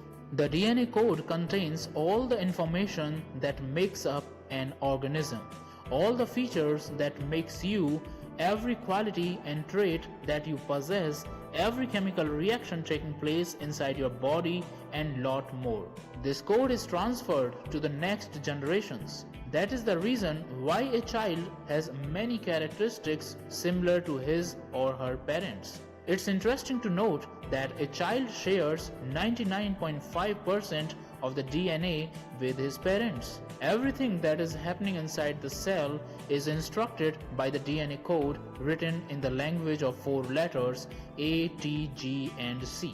Not only this code has instructions also for auto-repairing itself. This 3 billion lettered code is copied to new cells before a cell dies, so the information is not lost after the death of the cell. These all unbelievably complex functions are performed by the DNA code at extremely high speed without you even noticing. This 3 billion letter code is so long that if a person types 1 word per second for 8 hours a day continuously, it would take him 50 years to type the human genome, that is, the DNA code. And this code is not just about its length. The code has to instruct the cell to complete highly complex tasks. So it's obvious that job to write this program is beyond the limits of a human mind. No program has ever been written by chance. If you are a computer programmer, then you can understand how much intelligence, concentration, creativity, pain, and time it takes to write a simple code of just few hundred words if we want to get a task done by instructing a machine. Can that computer program be written without an intelligent programmer by itself, by chance? No. So how can we think that this incredibly long code of 3 billion letters that is unbelievably complex and the densest storage of information in the universe can be written without any super intelligence behind it? Who is that programmer? That must be no one other than the God itself. Therefore, according to many scientists, God has shown its presence in the DNA code by showing his infinite intelligence.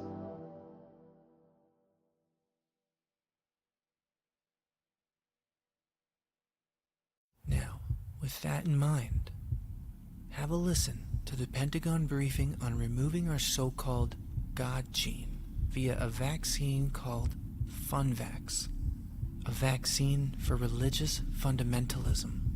Excuse me, on the left over here, we have individuals who are religious fundamentalists, religious fanatics, and this is the expression, RT-PCR, real-time PCR expression of the VMAT2 gene.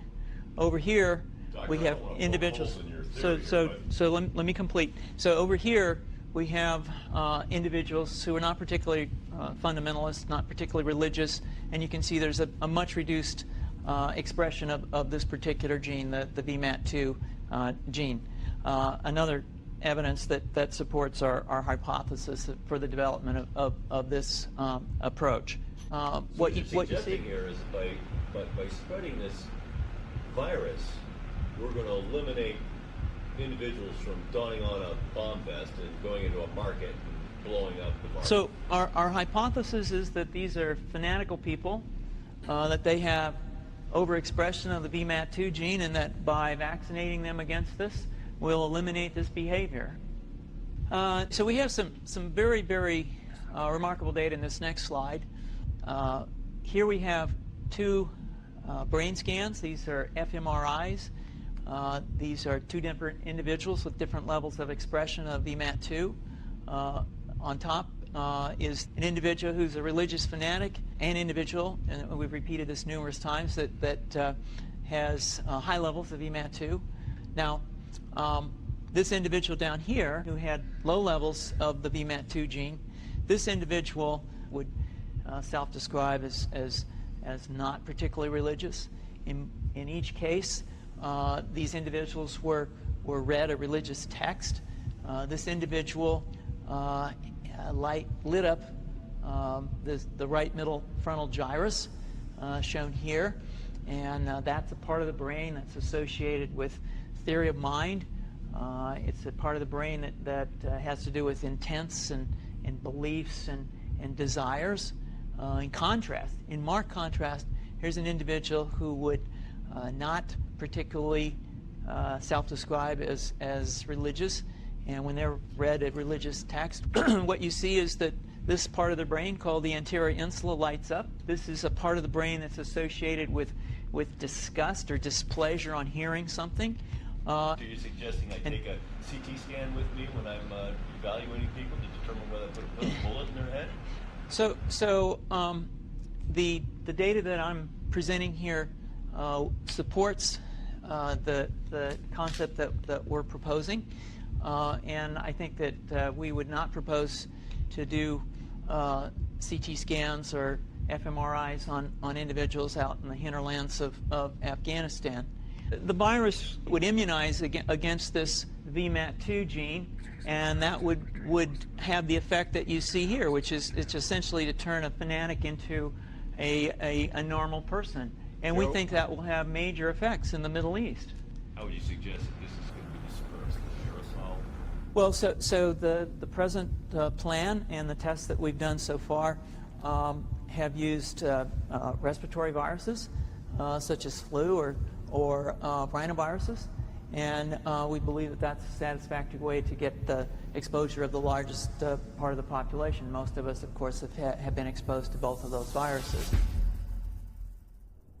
9/11 was blamed on religious extremists, and 4 years later, there's a vaccine created to target these terrorists. Yet they weren't responsible for the events that day. Can you see how this is all tying together? In a recent film, Planet Lockdown, Catherine Austin Fitz explains how invisible enemies are used to control a public. The question is, how can you herd all the sheep into the slaughterhouse without them realizing and resisting? So the perfect thing is invisible enemies. So we had the war on terrorism, with invisible terrorists, and then now a virus is perfect because it's invisible. You can't prove that it doesn't exist because it's invisible.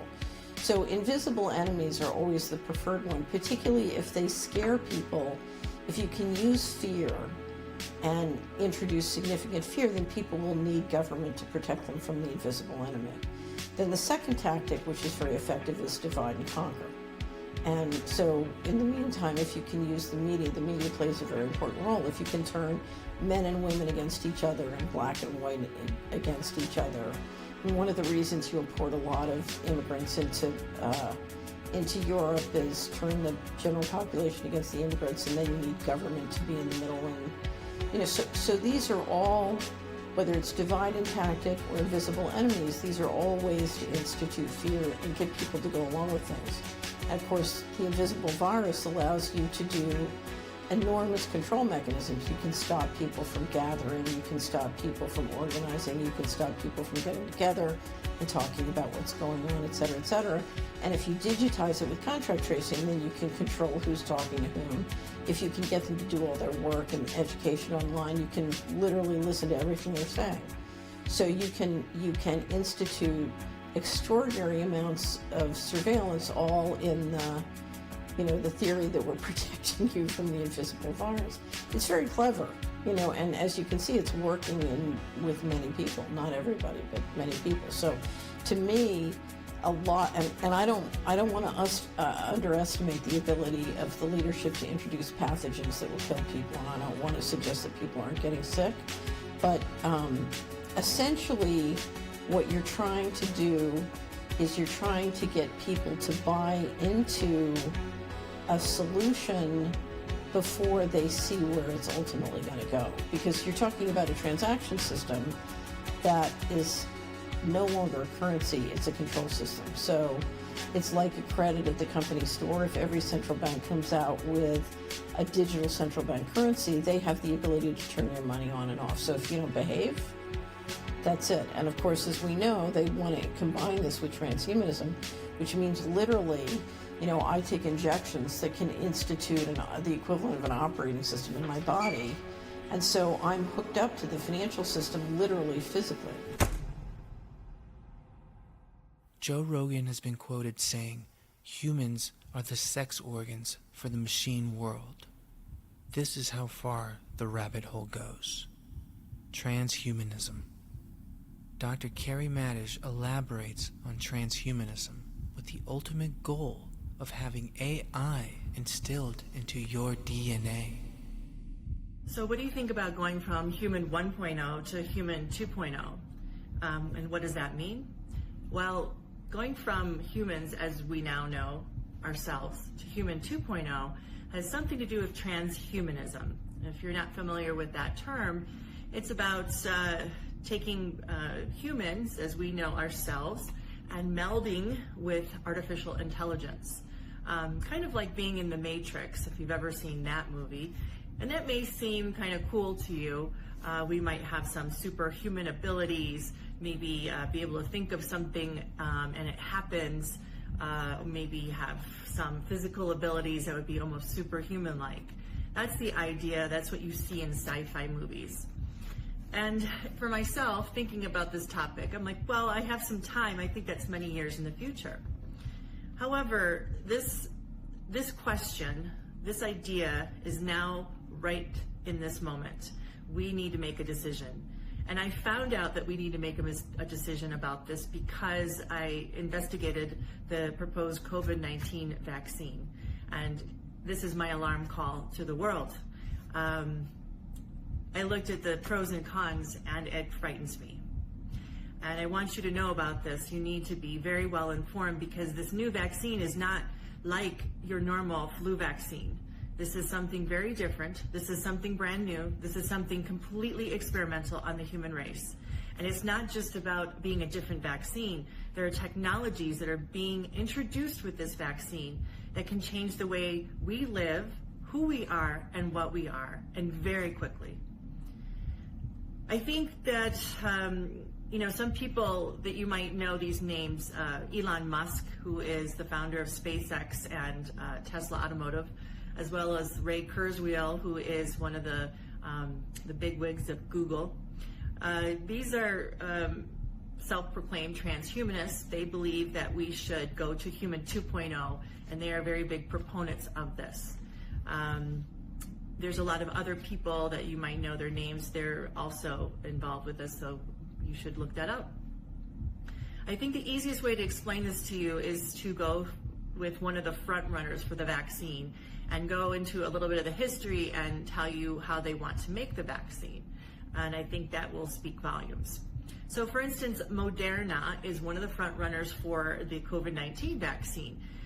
You should know that Moderna was founded by a person from Harvard, Derek Rossi, and this researcher actually was successful in taking some modified RNA and being able to reprogram a stem cell in the body and change the function of the stem cell. He actually made it genetically modified, okay?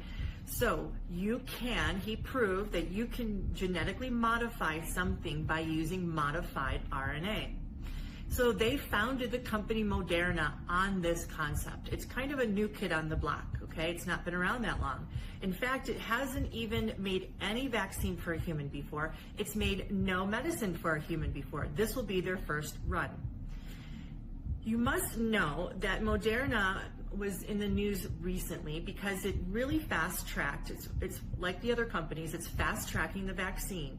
It's going from phase 1 to phase 2 very, very quickly. In fact, it's gone from phase 1 to phase 3 in its experiments from March of this year until currently. I mean, that is unbelievable. It usually takes 5 or 6 years. How are they able to do this with the safety and efficacy data that we need? And I want you to know that in phase 2, they're only using between 30 and 45 humans. In Moderna's test study, they only used 45 humans. And with the high-dose vaccine group, they got 100% of those people got systemic side effects, 100. That's only in the short side effect profile. In the low-dose vaccine, 80% got systemic side effects. Now, we don't even know the long-term side effects from that. We would need a lot longer time, right? Maybe years. But we do know, based on previous animal studies of using this technology, that you can expect possibly increased cancer rates, increased mutant genes, mutagenesis, also increased autoimmune reactions. For instance, in some of the ferret studies, they saw that when the ferret was introduced to the virus that they were trying to protect the ferret from after the ferret got the vaccine, they actually had an exaggerated immune response. It actually hurt the ferret. They had more lung inflammation, more lung fluid, even some problems with their liver. It actually hurt them. They had a poorer response. Okay, so those are longer term reactions, and that could be seen with this vaccine, but we don't know the data yet. So it's not without risk.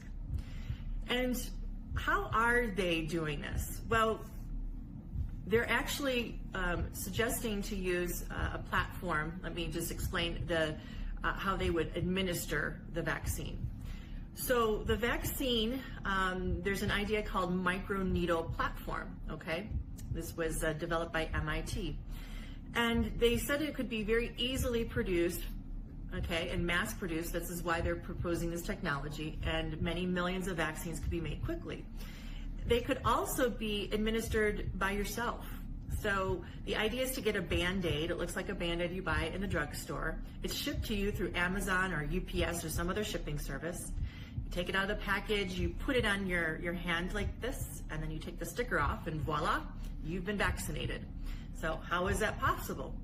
Well, in this Band-Aid, it has little tiny spicules, little tiny needles, and this was designed after a snake viper fang bite, okay, or snake viper fangs, so little snake bites. Anyway, in these tiny little spicules, they claim you won't really feel it that much. There's their little hydrogel. It's a material called hydrogel. Inside the hydrogel would be a luciferase enzyme as well as the vaccine itself. Okay, so what is all that? So first of all, you're getting the vaccine. It's modified RNA or modified DNA. Let's take Moderna, modified RNA. So in that modified RNA, the idea is that the microneedles will puncture into your cell membrane, okay, and this synthetic piece of an RNA, it's a code for the part of the virus, or they could use a synthetic DNA to code for the part of the virus, would go into your nucleus, your body would start transcribing it, would start reading it, and making more of that part of the virus. Well, why would we want to make more of the virus or part of the virus? The idea is your body would get used to seeing it, would know how to make antibodies, and would have an improved T-cell response. And the idea is then when you saw it in the future, your body would already know how to fight it, and it would be a better response. That's the idea. The problem with that is they're using a process called transfection, and transfection is a way that we make genetically modified organisms. Okay, I think you know about those fruits and vegetables. They're not as healthy as the normal wild type fruit and vegetables. So possibly you could extrapolate that to a human. If we become genetically modified, we would not be as healthy, okay? We don't have long-term studies on this anyway. This is unbelievable. And, you know, the vaccine manufacturers have made the statement, this will not alter our DNA, our genome. I say that is not true.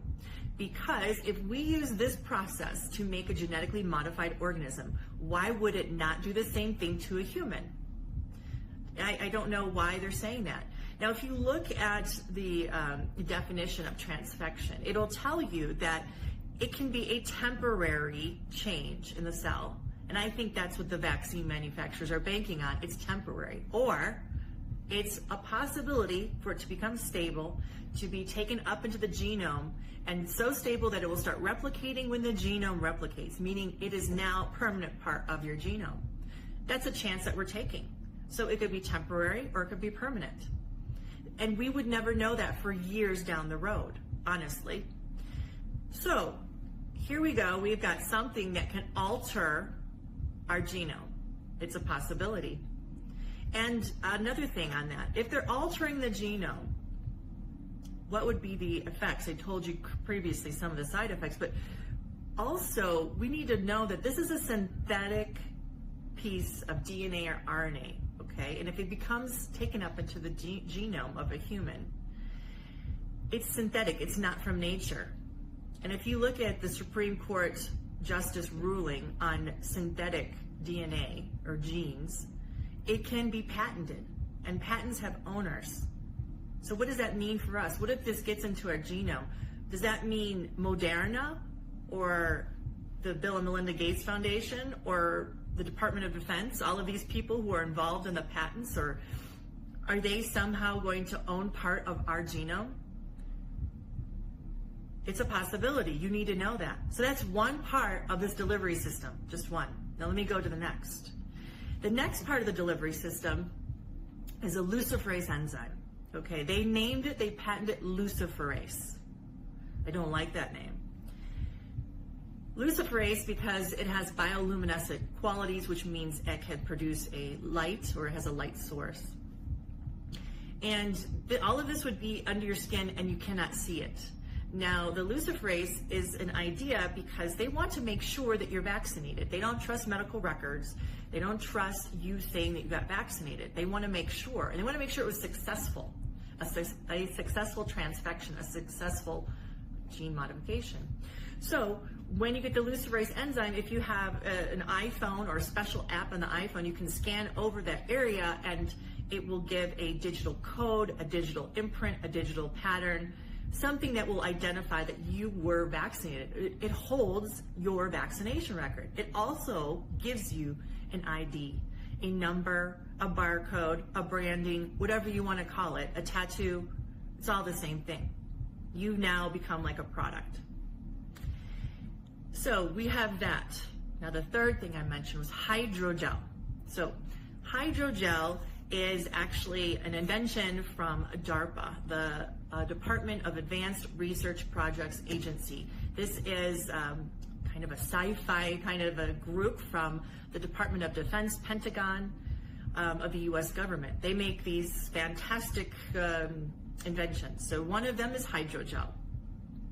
Hydrogel, you can YouTube, look on YouTube, look at Profusa is one of the companies, DARPA as well as hydrogel, and you'll find some little 2-minute clips that they describe. So hydrogel is nanotechnology, microscopic little robots. And these little robots, actually, I know it sounds crazy, it's still crazy to me, but it's possible, okay? They can disassemble, reassemble, assemble into and make different things. So with this hydrogel, it's really nanotechnology. So that's something, robotic or something that's artificial intelligence. It has the ability to connect with artificial intelligence. So this means that a human can now connect to directly and gather information from our bodies and gather it and connect with your smartphone, with the cloud, with some other smart device. And once this is done, this is 24 hours a day, 7 days a week, 365 days a year. Think about that. Think about how immediately that could change our privacy, immediately can change our autonomy, immediately change our freedoms. This can gather data like your blood sugar, your oxygen, your blood pressure. Okay, those sound great. But it also can gather many other things. It can gather, they say, your emotions or your menstrual cycle, your activity, if you've fallen, your nutrients in your body. If you took medicines, it's a potential to see if you took illicit drugs. It's got a potential to see almost anything that goes on in your body. And all of this information is going where? That has not been addressed. Who's protecting this information? What are they using it for? This is really serious stuff, guys. This is all being proposed or being unveiled in the next vaccine, okay? The other thing to know is with this nanotechnology, hydrogel, artificial intelligence, hookup, just like your cell phone, you can send a text message, you can send an email, but also you can receive them back. So that means we could receive information. What information would be coming back into us? Would it affect our mood, our behavior? Would it affect, how we think or our memories? If you haven't watched the movie Matrix, I think you should. I think there's some truth in that, in that movie. I see so many wrong things with this vaccine. And I see that we are not talking about it in the major media. And I feel that these companies are outright lying to us when they say they cannot affect our DNA. Because by all definitions that they are using, this can affect our DNA.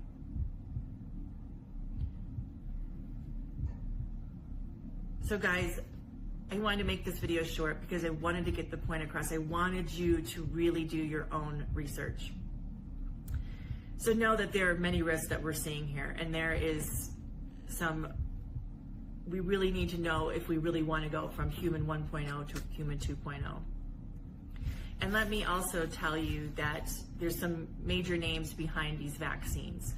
You're always going to see like the Department of Defense from the US government. Sometimes DARPA, like I told you. Why is the military involved with our vaccines? You see the Bill and Melinda Gates Foundation everywhere with this. If you look, you'll find that name almost always. And let's go back to the Bill and Melinda Gates Foundation. I want you to look up let's look at the track record. Let's look at what the man stands for. His family comes from a family of eugenics. What does eugenics mean? Population control. Meaning there's too many people on the planet. That's important to know.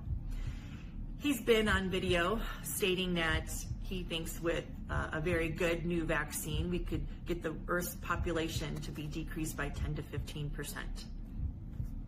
Well, who's going to stay and who's going to go? And who is he to decide? He doesn't have a medical background, no epidemiology background, no science background. He's not a doctor, a software tech. That's what he has. I'd also like you to realize, I always look at who has a vested interest. What are their motivations? What is his motivation, right? We already know his family background. Well, what's very concerning to me is that DARPA, this military agency, as well as the Bill and Melinda Gates Foundation, is very interested in something called gene drive research or technology, or gene extinction technology. And it's exactly what it sounds like. By using genetic mutations, by use of transfection, for instance, you can exterminate an entire species from the planet. They are proposing to use this for mosquitoes, for instance, in Africa. But guys, our world is a delicate ecosystem. Who is saying one species goes? You destroy one species, you could affect an entire ecosystem. So when you exterminate an entire species, you will affect an entire ecosystem. It's a very delicate balance. And who's to say who's going to stay and who's going to go? Who's got that knowledge? Why aren't we talking about this? And guys, if we can do it to an insect, we can do it to an animal, we can do it to a human. I bring this up because if these agencies that are behind the vaccine also stand for that, do you trust them with your health? Do you trust them with your family? Do you trust them with our children? The other thing is we're rushing this to production. What is the motivation behind that? We need to really think about this. I've also stated in the past that we need to know that there are, at least in the United States, there are mandates passed that make the vaccine manufacturers have no liability, zero liability for any harm done to any human. If people are killed, if they're hurt, if they're paralyzed, if they're maimed for life, it doesn't matter. You have no recourse, and they still make all their profit. So there's no incentive for them to make it safe anyway. Also want you to know that one of the mandates, the Emergency Preparedness Act, that says they can force a vaccine on us.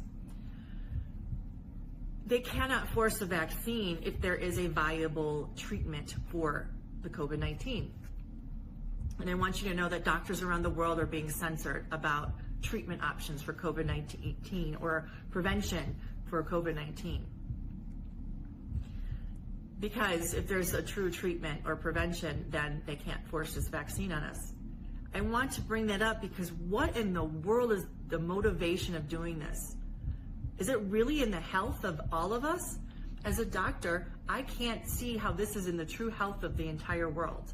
I think there's another motive, another agenda going on. The more I look at this, the more that comes up. So I'll leave you with this. I want to make this short and sweet so that you can digest this and think about it. Do you really want to go to human 2.0? I don't think it's the fantasy you see in the movies.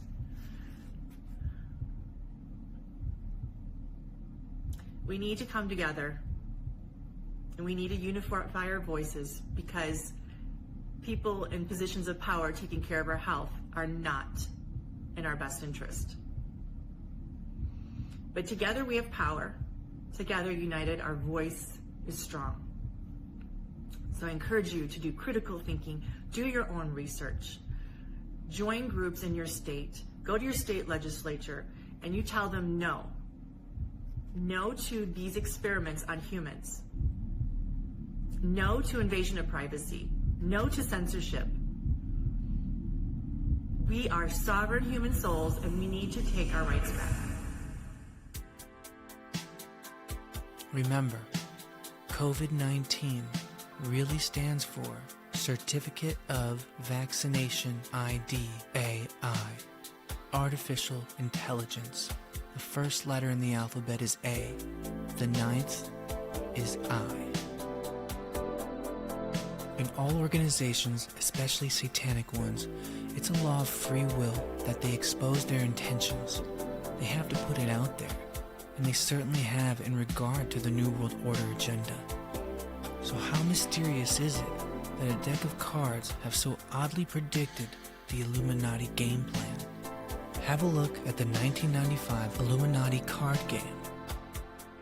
The creator Steve Jackson had multiple attempts from the government to shut him down prior to his game's release.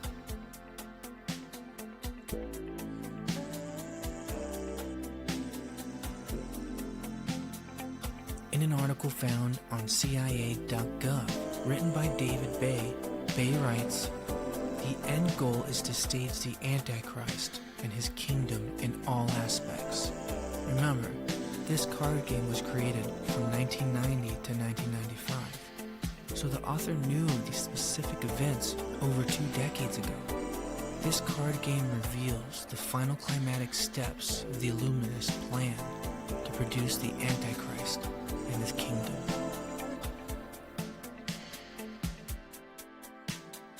The goal in all this, from the Illuminati perspective, is full, total control. Control of everything. And just as all Satanist agendas have to be shown, many read in between the lines of Agenda 21 to discover it as the final nail in the coffin to our freedoms. have a listen to Rosa Quarry explain what Agenda 21 really is.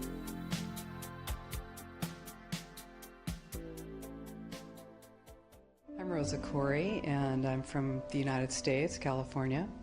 And my topic, what I speak about, is one of the most vitally important issues of our age, and that is United Nations Agenda 21, Sustainable Development. And as I'll be talking about tomorrow, it is the inventory and control plan. Inventory and control of all land, all water, all minerals, all plants, all animals, all construction, all means of production, all food, all energy, all information, and all human beings in the world. And this is a plan that was agreed to by 179 nations back in 1992. It's a United Nations plan. It's called the Agenda for the 21st Century. And so many of us around the world think that well, sustainable development, it just sounds so great. Isn't it about recycling and creative reuse and creating energy and food resources for everyone? And the answer is no, it really is not. It's about moving populations into city centers, concentrated city centers, and clearing them out of the rural areas. The United States has 50 states, and it's divided into cities, counties, and states, and then the federal government. Instead, Agenda 21 is top-down. It's global, regional, neighborhood, and none of those positions is elected. So in the United States right now, where the development of regionalization is happening very quickly. It's happening with federal funding. There are hundreds of millions of dollars going to local governments in order to have them create regional plans. And what those do is this plan cannot be accomplished without control of land and land use, because, of course, where you live often dictates the kind of life you're going to have. So regionalization takes away our opportunity to have an impact. It takes away representative government. So what we are doing at the Post-Sustainability Institute right now is we are suing to stop the biggest regional plan in the United States, and it is a blueprint for the rest of the country. What this plan is doing is essentially saying that no new development will happen anywhere but in 4% of the San Francisco Bay Area, that all 101 cities and 9 counties will be joined together, and all land use decisions will be made basically by an unelected board. What this will do to land use and land value in the San Francisco Bay Area, to movements of people, to development of business, to freedom, is unfathomable, and people are not aware of it. The only thing that is standing between that and full passage is our lawsuit. Now, what this truly means is if you tell people that they have to build only smart growth, high density development in an urban center right on a train line, or the train doesn't have to be there, it's the proposed idea of a train line, and then no development, no buildings, no residential, no commercial can happen outside of that very, very concentrated area. Then what do you have? You have a concentration camp of the future. This is exactly what it looks like. And you see, it's very much more subtle and much more sophisticated than it was when the Nazis were doing it. You are not going to get thrown on a train car. You will just have your roads out in the rural areas pulverized and turned to gravel. You'll have your family well monitored. You will have your energy restricted. You will have your school service cut, your sheriff's service cut. You will find that you are not able to get your goods to market, and then you have to move into the city, and then you will move into this high density development that is subsidized with our property tax dollars, and pretty soon you will have the Wildlands Project, which is predicated on moving people out of the rural areas. And this is how it happens.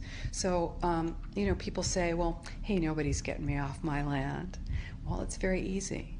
No one's going to come to your door with a gun, but they will move you off your land, and you will be in the cities, and those cities will be full capability of surveillance monitoring and control. These buildings, these high-density buildings, are being built with a concept of eyes on the street. You become basically a deputized police adjunct. Your job is to watch the street. Your job is to watch your neighbor. The war on terror is a war on you. And we all know this. We feel it. This is why we need to stop it. So this is our plan, is to use the courts at this point and stop this plan. And we're working on it.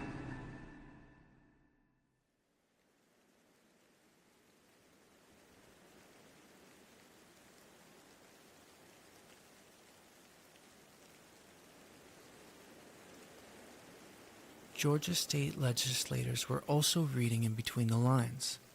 Have a look at this newscast from 2012 showing hesitance of the Agenda 21 plan. If you're a fan of environmentalism or sustainability, you may be part of a problem. Some Georgia legislative leaders believe that the United Nations is using those issues to strip Americans of their freedom. And the thinkers behind it are dead serious. Doug Richards tells us how it's playing out at the Capitol. Is it a threat to America? Yes. Jack Staver wants you to know the United Nations and much of the American political establishment is behind a program to strip America of its freedom. Environmentalism is one of them.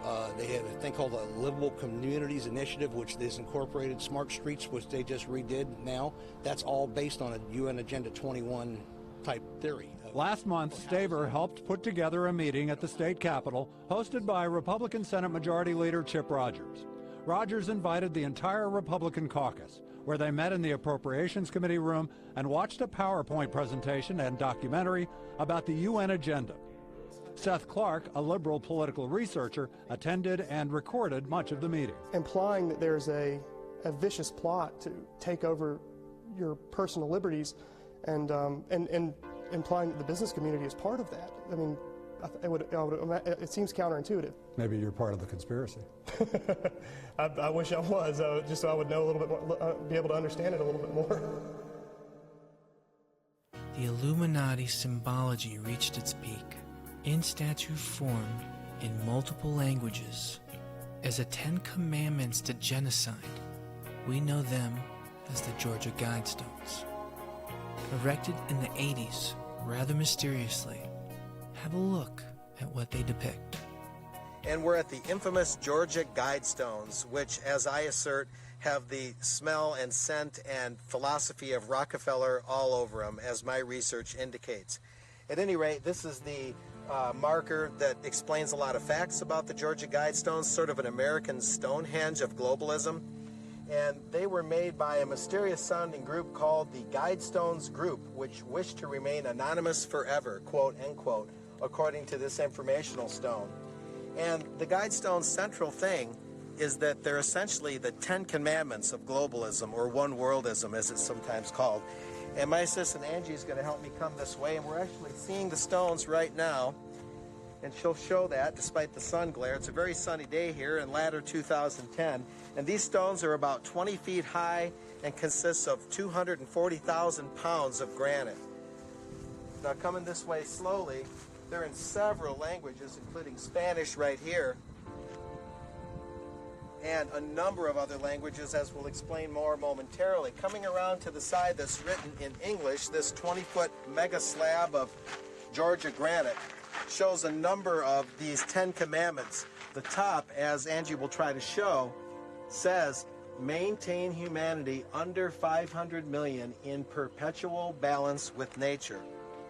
And it has a bunch of other impressive and broad-sounding platitudes that are typical of the globalist movement. Statements that are so broad that they can be interpreted many different ways. Of course, the very objectionable thing and troubling thing about the first commandment, notice that it's first, is to maintain humanity at a balance of under 500 million. That would mean getting rid of upwards of 6 billion people in some mysterious way that the mysterious founders of these stones are not telling us, since they like to hide in the shadows and not stand up and be accountable or known for what they do. So think of this as a coup d'etat. It's much more like a coup d'etat than a virus. We have the tech people building the clouds and the telecommunications. We have the military doing space and Operation Warp Speed. So they're putting up the satellites, okay? Then we have Big Pharma, which is making the injections that are full of these mystery ingredients and modify your DNA, and for all we know, make you infertile.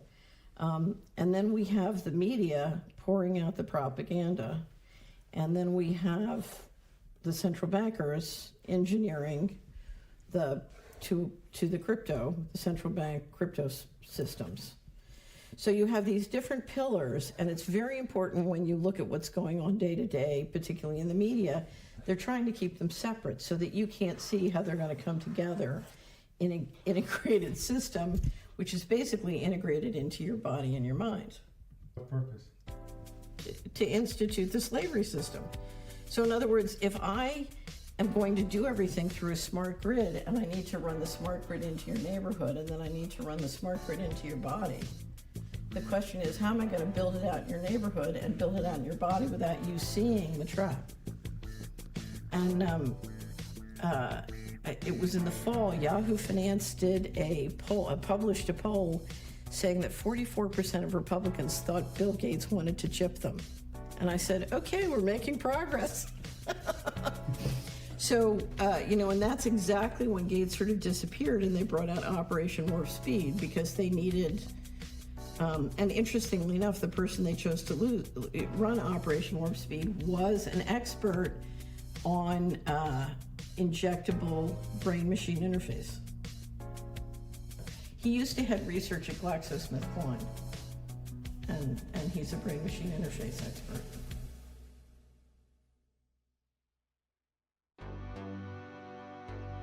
As we are doing now, the closer the public gets to discovering truths, the more the mainstream media uses the term conspiracy theory to downplay its legitimacy, the term they invented for that purpose alone. In the spirit of investigation and justice, many conspiracy truthers have embarked on a path to discovery of what is really going on. Surely, the results from our world aren't concocted from sheer chaos and coincidence. It sounds like something they'd like for us to believe, as to keep us from questioning, to keep us comfortably numb.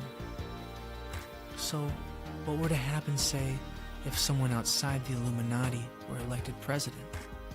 The mainstream media would form a massive attack on such a person and his followers.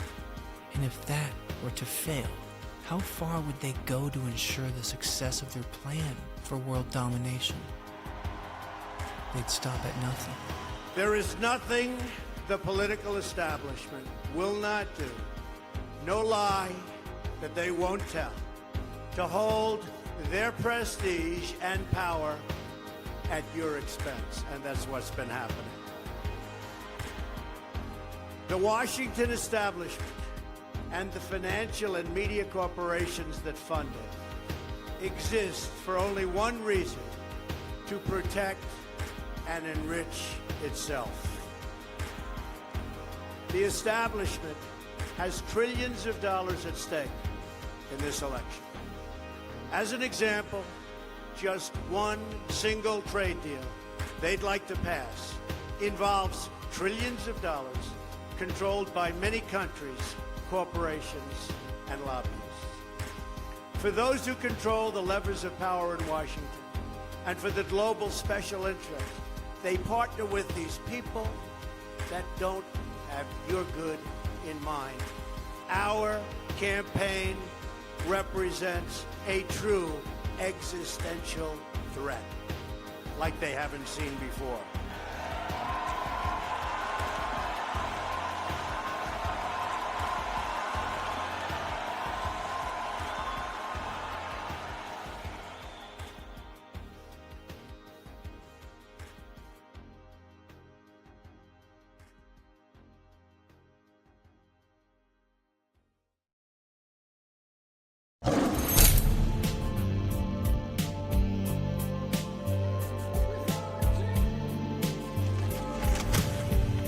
It's just one more way of reducing your liberty and reminding you that they can fuck with you anytime they want. As long as you put up with it. As long as you put up with it. Which means, of course, any time they want. Because that's what Americans do now. They're always willing to trade away a little of their freedom in exchange for the feeling, the illusion of security. What we have now is a completely neurotic population obsessed with security and safety and crime and drugs and cleanliness and hygiene and germs. There's another thing, germs.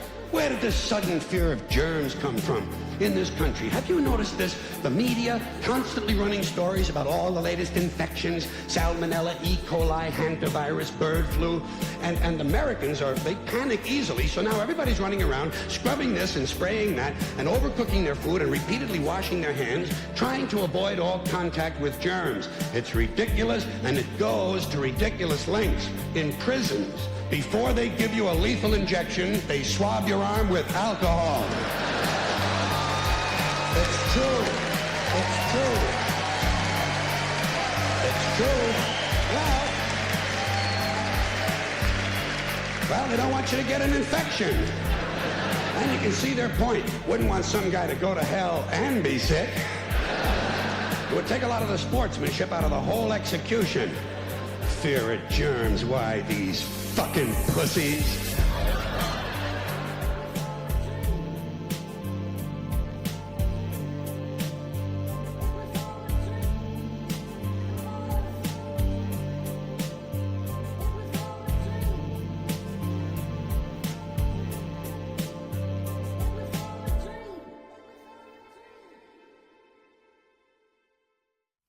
How did we get here?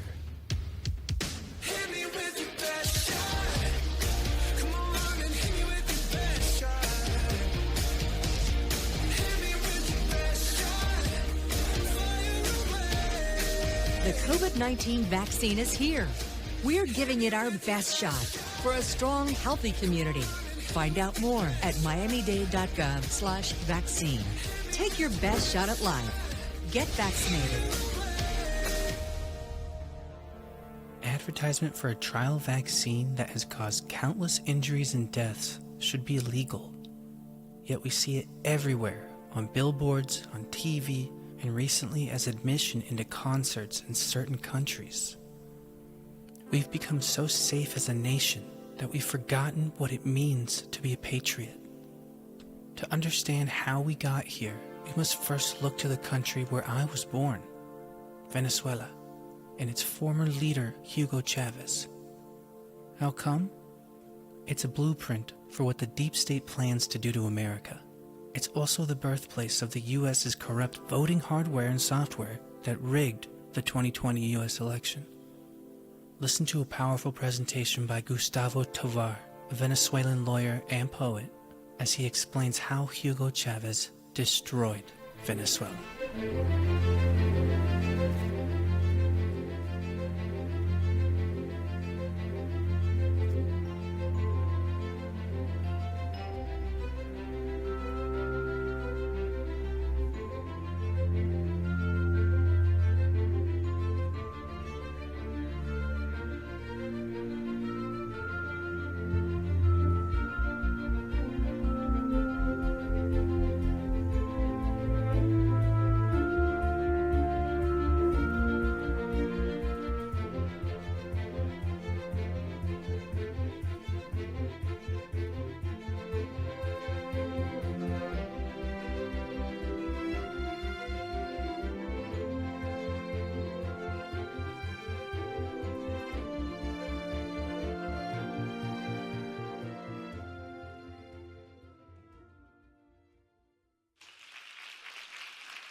Noticia de último minuto, 12 y 26 minutos de la tarde ya en Venezuela, y en estos momentos el ministro del Interior, Justicia y Paz. Vamos a ver una foto que señala bastante bien quién es ese personaje, Gustavo Tovar Arroyo, que es el gran articulador de todo este movimiento.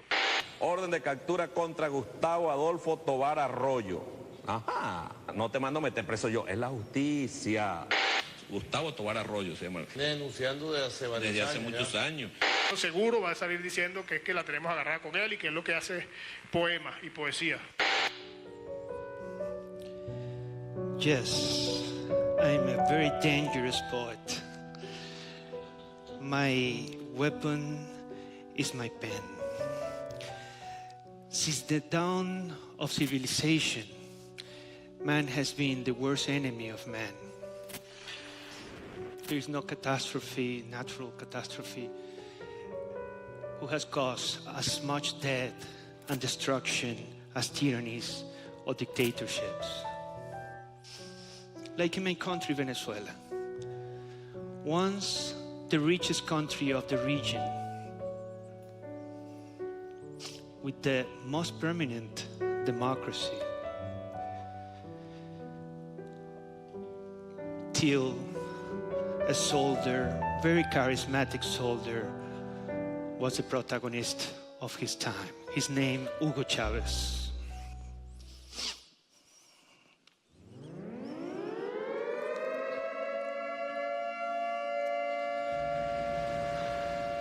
At midnight, February 4th, 1992, we were shaken by a tattoo coup.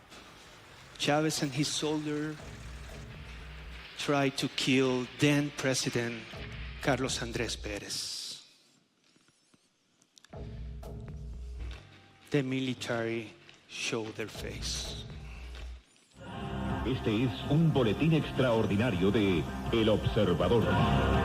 Ustedes pueden observar en este momento cuando uno de los aviones Bronco intenta lanzar cohetes al... Exactamente en ese momento está cayendo uno de los cohetes cerca del palacio.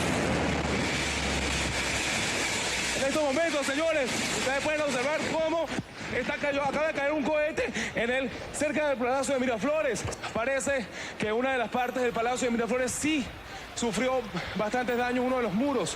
Compañeros, lamentablemente, por ahora, los objetivos que nos planteamos no fueron logrados en la ciudad capital. Es decir, nosotros acá en Caracas no logramos controlar el poder. That wasn't his first speech.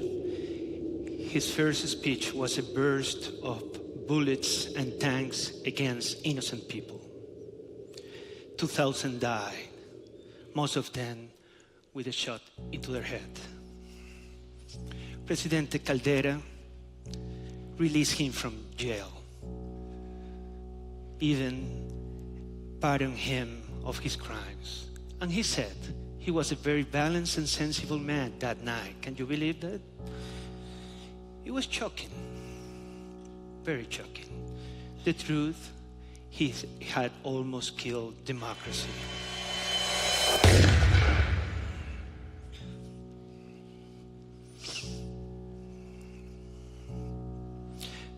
Venezuela, my country, is a beautiful country, as many countries, you know.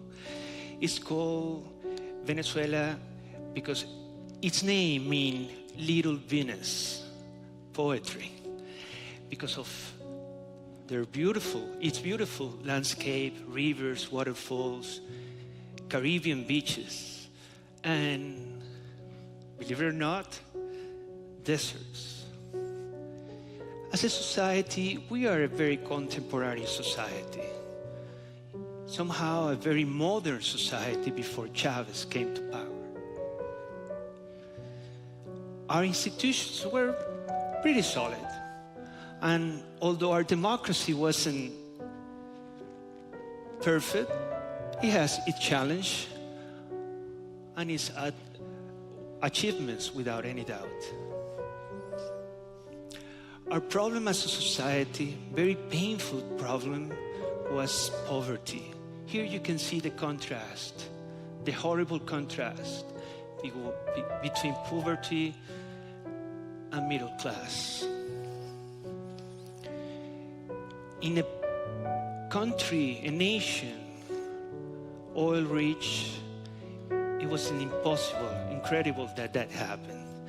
And Fidel Castro understood that very well and promoted Chavez as a leader and made him to run for power. Believe it or not, again, they won. Todo se ha consumado. Amazing. all of a sudden we forgot everything. We forgot his crimes. We forgot our history. Were we as bad as a society to allow this? What happened to us? Well, Chavez, as soon as he got power, he revealed himself. He bought billions of dollars in weapons.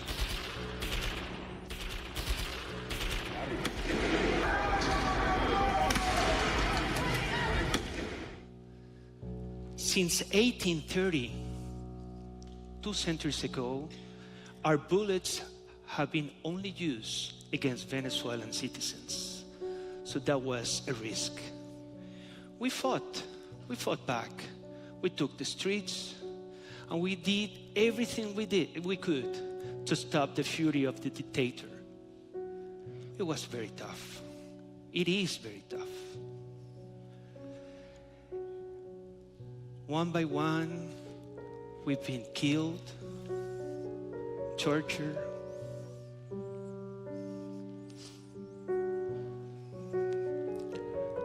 and arrested. A macabre circus of repression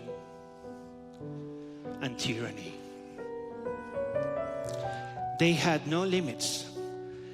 Their mobs assaulted our opposition Congress and injured almost to death several of our lawmakers. Some of them had to hide in embassies, and some of them had to leave the country. If politics is a path with which we can dream a country, the only dream allowed in Venezuela was Chavez's cruel dream.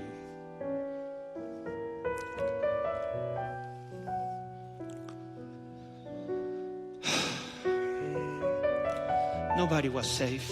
Every single space can be attacked by their fury. We lost our dignity.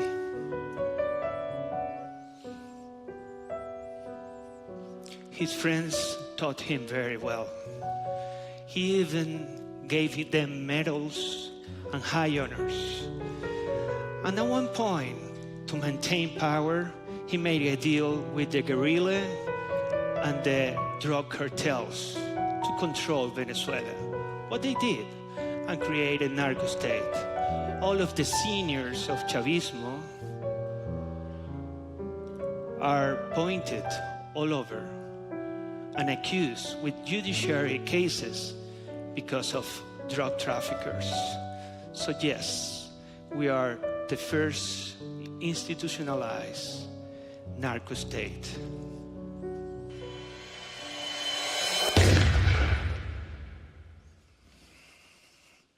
Every 20 minutes. But the worst wasn't that. The cruelest thing that they did was to ration food and medicine from our population to control it. They created a brutal humanitarian crisis where our kids starved to death, where our old men died lack of medicine, where millions of Venezuela, a quarter of its population, had to flee the country in horrible conditions, all because of one man, protagonist of his time, Hugo Chavez, and his Chavismo, which I call the plague of the 21st century. Liberty is a word full of wounds. Everybody here in the stage can show their own wounds, because evil and tyranny do not rest. That's why we as freedom fighters cannot rest either and fight back and harder. Yes, as long as we can breathe, we have strength enough to fight for freedom. Thank you.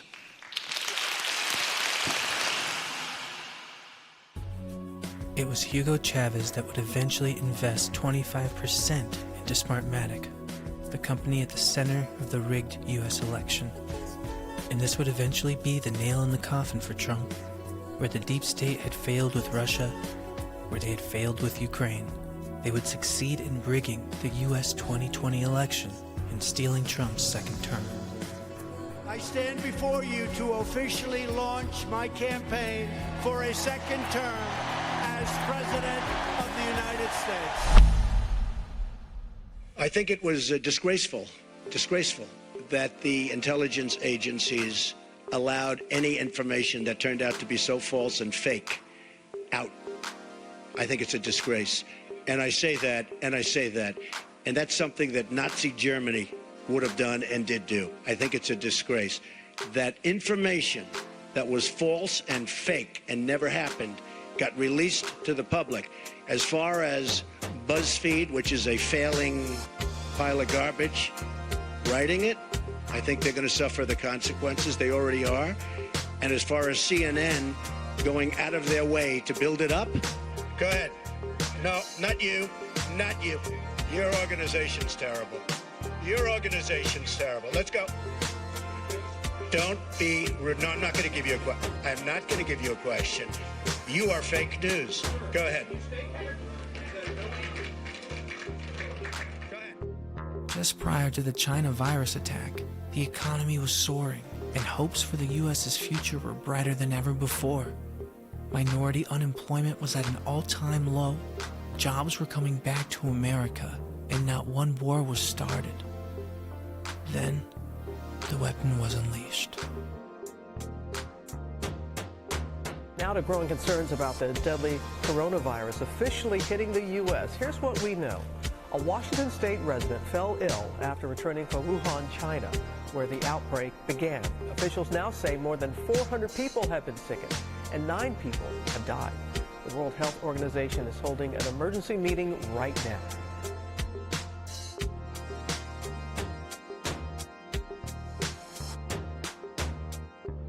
When control slips from the hands of the Illuminati puppeteers, they use false flags. In order to get Trump out of office, it is theorized that the coronavirus was unleashed as an attack on not just America, but the world. If Trump were president during the year 2021, would their plans go smoothly? Were they desperate to have their own selected president to keep the New World Order agenda in flow? In moments such as these, it's important to rehearse an event like releasing a pandemic to the world, which is exactly what Event 201 was. Just 4 months prior to the first reporting of coronavirus, elitists from the world's most influential governments came together to rehearse the global pandemic.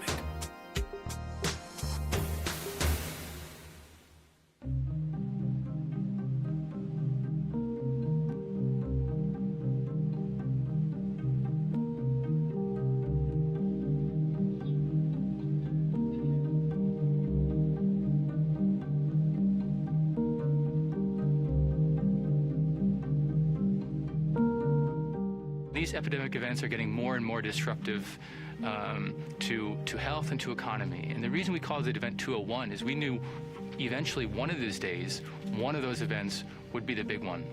And that big one would really challenge our capacity to respond. And to respond to the big one, we do need to have all hands on deck.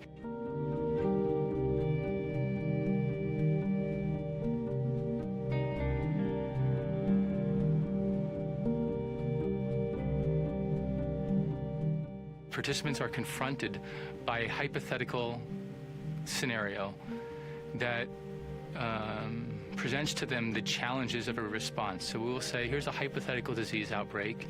this is the way it might be evolving, and these are some of the challenges that you'll see that you'll have to address to address the disruptions that you're seeing to your healthcare system or to your organization.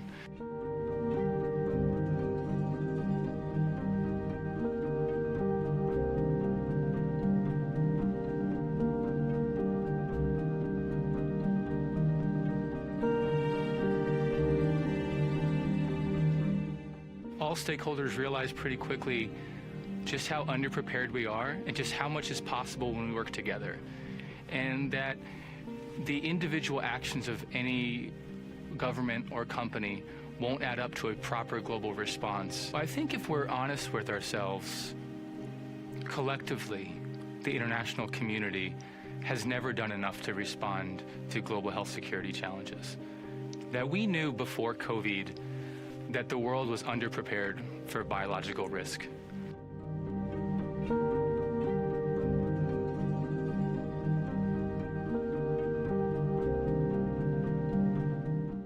When we walked into the room in New York, if you would have asked, do you think the world is prepared for a pandemic?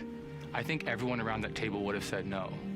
But it's when they walked out, I think it's when we really knew that if we are going to get ready, we need to have operationalized and integrated public-private cooperation that we haven't seen before.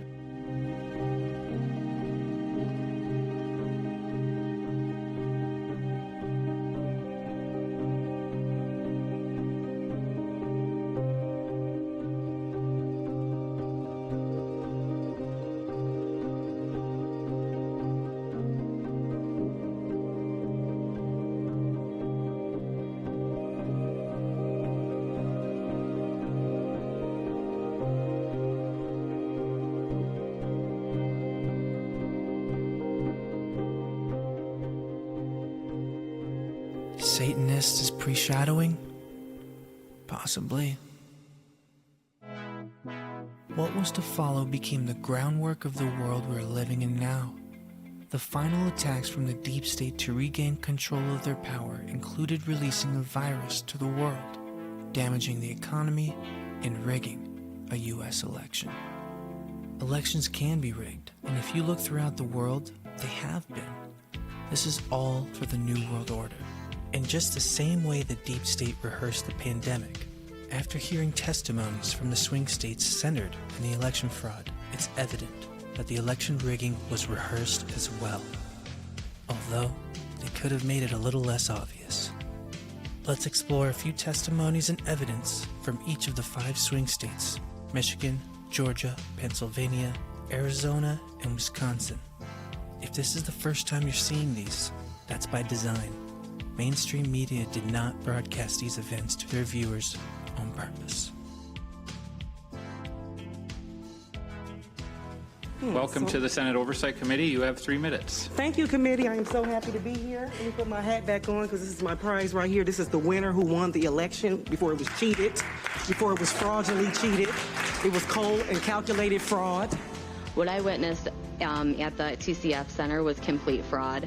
The whole 27 hours I was there, there was batches of ballots being ran through the tabulating machines numerous times, being counted 8 to 10 times. I watched this with my own eyes. I was there to assist with IT. These people on night shift, I had 4 people on night shift that I've known. One of them I've known for over 20 years. He approached me and said he had absolutely 0 training whatsoever, contradicting 100% what Daniel Baxter claims, that they had so much training. He said they had 0. I watched. These people had no idea what they were doing. What I saw down in the TCF Center made me very sad and disappointed. There seemed to be a concerted effort to let us know that we were not welcome, very unfriendly and at times hostile. At one point, I witnessed a challenger walk up to a lady to look at the ballot. She turned aggressively, brandishing a long metal letter opener to the gentleman, and in a threatening manner pointed the sharp object towards his chest and demanded that he move back, He backed up and she took a step forward towards him, still pointing the sharp object at his chest and repeating back up. She said it at least 4 times. At approximately 4:03 a.m., a poll worker announced 50 boxes of ballots coming in. Election workers loudly cheered, woo! Why? Did they know that they were for Biden? Was it a Biden dump? We don't know, huh? About 4:50 a.m., I witnessed a man spraying a chemical inside the ballot. It could have been air, but I also saw him put whiteout tape up inside of there, and he was walking around with this whiteout tape during the whole night. Another time I was standing more than 6 feet away from a counting board table when a man forcefully demanded, "Get back, COVID, COVID, get back." It was impossible for us to see what he and anyone else was doing at the table. And clearly that was his goal. I am under the impression 100% that at least 90% of those workers were all in on this. There was not a single ballot the whole night, the whole 27 hours I was there, that I saw that was for Donald Trump. Not one, not a single ballot. That is scary.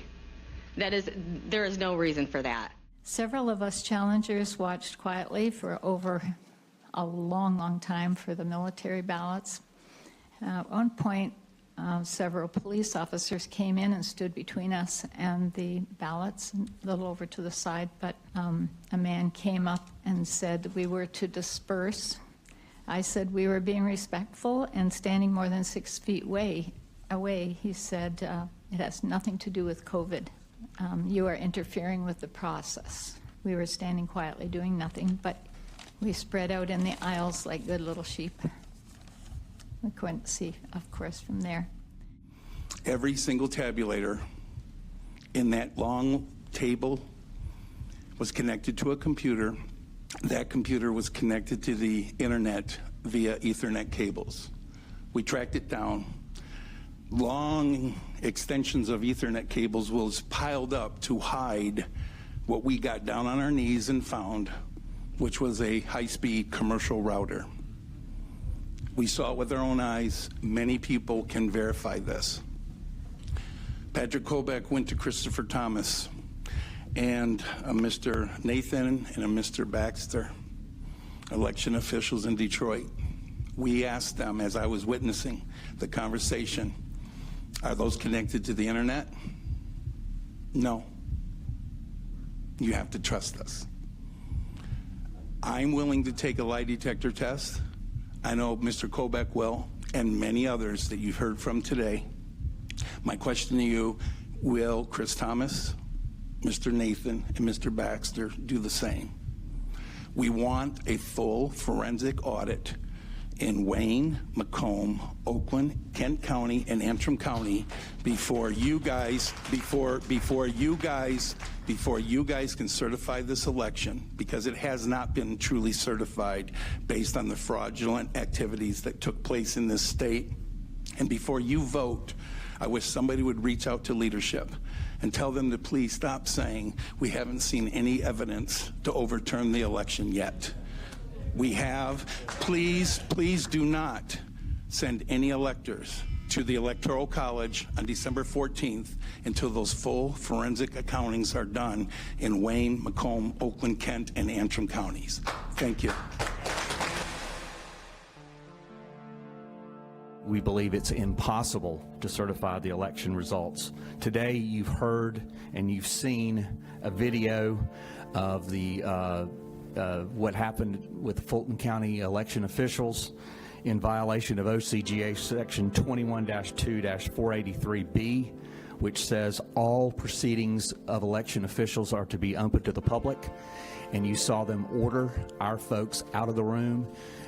You saw them order the media out of the room, and then they continued to order and continued to operate after they ordered everybody out of the room. You also saw them take ballots out from under the table and pull them out. That is a clear violation of Georgia law. You heard our witnesses today testify. You heard Scott Walter talk about money flowing into 44 counties out of 159 that was allegedly for COVID, that clearly was not used for COVID. We heard from the Secretary of State's office earlier, just a couple hours ago, that they've investigated this repeatedly, that they had a monitor on site the entire time. And frankly, this has been debunked for weeks by our Secretary of State's office. I doubt he's seen the video. Evidence, then I think the courts will probably be able to handle this once you present your evidence to them. As I'm aware, there have been about 40 lawsuits dismissed already. And according to the law of the state of Georgia, we do not have the power to submit alternate electors. The provision in the law is quite clear at 21-501F.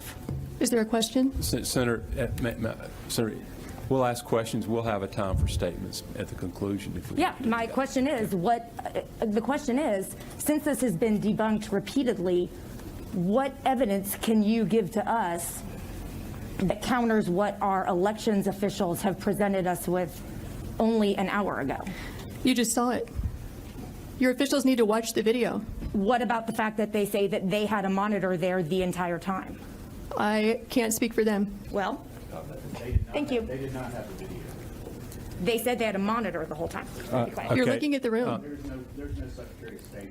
Then maybe we should invite them back in. My background is Army information operations, the intersection of computer network operations, electronic warfare, psychological operations, deception, and OPSEC. And my point of view of looking at these systems is how to penetrate them, how to corrupt them, how to manipulate them to conduct strategic influence operations. And in my opinion, this is the American people are under a pretty significant information warfare campaign that's multifaceted. And we've looked at the Dominion system. We've looked at the history of these electronic voting companies, and they're all pretty well related. They're connected by a common DNA, which is their software code. So this all started back with Smartmatic. It was designed basically to keep Hugo Chavez in power in Venezuela. He invested, I believe, 28% of the funds to stand the company up. And I personally debriefed the son of a Cuban intelligence officer who firsthand knowledge two of Hugo Chavez's family members when Maduro was faced by a populist uprising after Hugo Chavez had died. Two of Hugo Chavez's family members said, "Don't worry, it's guaranteed." Our father invested the money into Smartmatic so that Maduro is going to win. So I guess to connect all the dots, Dominion Voting Equipment acquired a company called Sequoia Voting Systems, which was spun off of SGO Smartmatic. And they also acquired the Premier system, which came from the Diebold election company, which also used Smartmatic software. ES&S software, which Mr. Ramsland mentioned, has a license agreement with Smartmatic, and so does Dominion. They all feed information to Clarity Elections, which is owned by a company called Scytl, SCYTL, which is headquartered in Madrid, Spain. They also have U.S. elections. Our team's recently uncovered, just doing basic investigative work on the dark web, but we have an affidavit to this effect that Smartmatic and Dominion do share a physical business address in Barbados at the same building, the same street address. So there are commonality in business links, licensing agreements, as well as the software code and the functionality. We began really looking at these as looking at the operator's manuals for these software systems, and just like President Chavez designed them for, they're designed to control and manipulate votes, and that's what we found reviewing these things.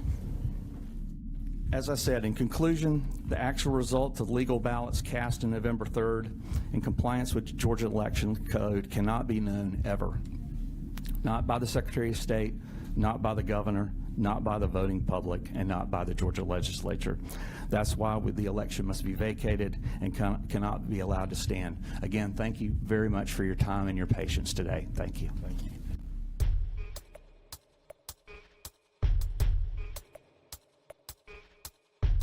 You went to bed, and then this happened. On election night, real-time coverage of vote totals and updates were handed down by data collectors such as Edison and sent to the various media companies. This is an entirely automated process with only a one-way interface on the side of those media companies to the sources. In the following video example, CNN experiences an on-camera switch in their reporting for the state of Pennsylvania. The county source is feeding live on television a count of 1,690,589 votes for Trump and 1,252,537 votes for Biden. The time is approximately 11:08, 28 seconds Eastern Standard.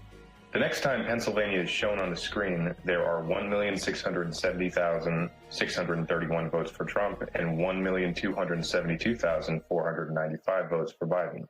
The time is approximately 11:09, 1 second Eastern Standard. Live on television, CNN demonstrated a 19,958 exact vote switch from candidate Trump to candidate Biden. This means Trump lost nearly 40,000 votes. How did this happen? So when you vote at a precinct, and a precinct of vote either goes through an adjudication route if there's a problem, or directly to the precinct tabulators. The precincts transmit these directly to the county, and the county to the state, while all three transmit back to cloud servers for live totaling. Those servers transmit to data aggregators like Edison, who then transmit that data directly to, for instance, the National Election Pool. Here's another example of vote switching on election night, this time in Georgia. Here, we have clear visibility of an event that occurred at the county level as we compare two data sources. In this case, Donald Trump reported 29,391 votes at 9/11 local time in Bibb County, Georgia. Simultaneously, Joe Biden was reported to have 17,218 votes. Minutes later, at the next reported time update from the precinct data sources, Donald Trump is reported to have 17,218 votes, and Biden now has 29,391 votes. A clear and exact switch of vote totals between candidates. Because there is a time lag between each state-reported aggregation of county results, this type of switch can go undetected in state reporting, as long as it falls after the latest state refresh and before the next state update. Okay, so let's take a look. How did that happen? We can follow along with vote totals for Donald Trump as they were reported live on national and local news stations. As we've all now seen the vote deductions taking place in real time, this may have required viewers to pause and rewind their live feeds in order to capture. However, a thorough analysis of the underlying data exposes significantly more.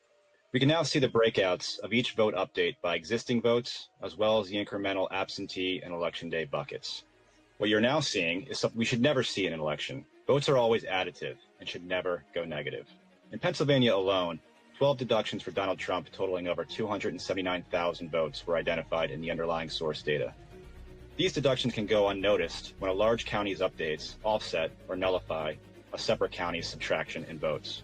It is after these data sources are closely analyzed that we can understand the full picture of what really occurred in the November 2020 election.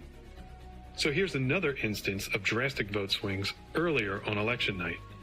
Okay, so let's take a look between 9:11 p.m. and 9:32 p.m. on CNN. Joe Biden first starts off at 706,000. Trump is at 371,000.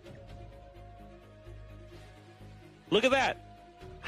How did Joe Biden drop to 517,000 from 700,000? Now Joe Biden gets 300,000 votes. How is this possible? And Trump is crawling along down there from 360 to 385,000. Joe Biden going up to 871,000. And all of a sudden, Trump gets a large increase to 413,000, and then instantaneously drops down to 292,000. And Joe Biden going from 880,000 to 495,000. How can you drop literally half the amount of votes that you had when all voting is done in an additive process? You count a vote, you add it to the total. Votes do not go down. Why are we seeing negatives? And look, we understand that mistakes happen. We've said it before that a human can make a mistake and a machine can make a mistake. But one error result in a swing of 300,000 votes? Okay, so if we take a look at Pennsylvania, we talked about a 19,000 vote switch that occurred. And let's say this was one human error. But what about all these? Are these all innocent errors as well? And what about all these all over the country? How many errors are okay to have in an election? How many votes were changed by these errors? And who is claiming responsibility for these errors?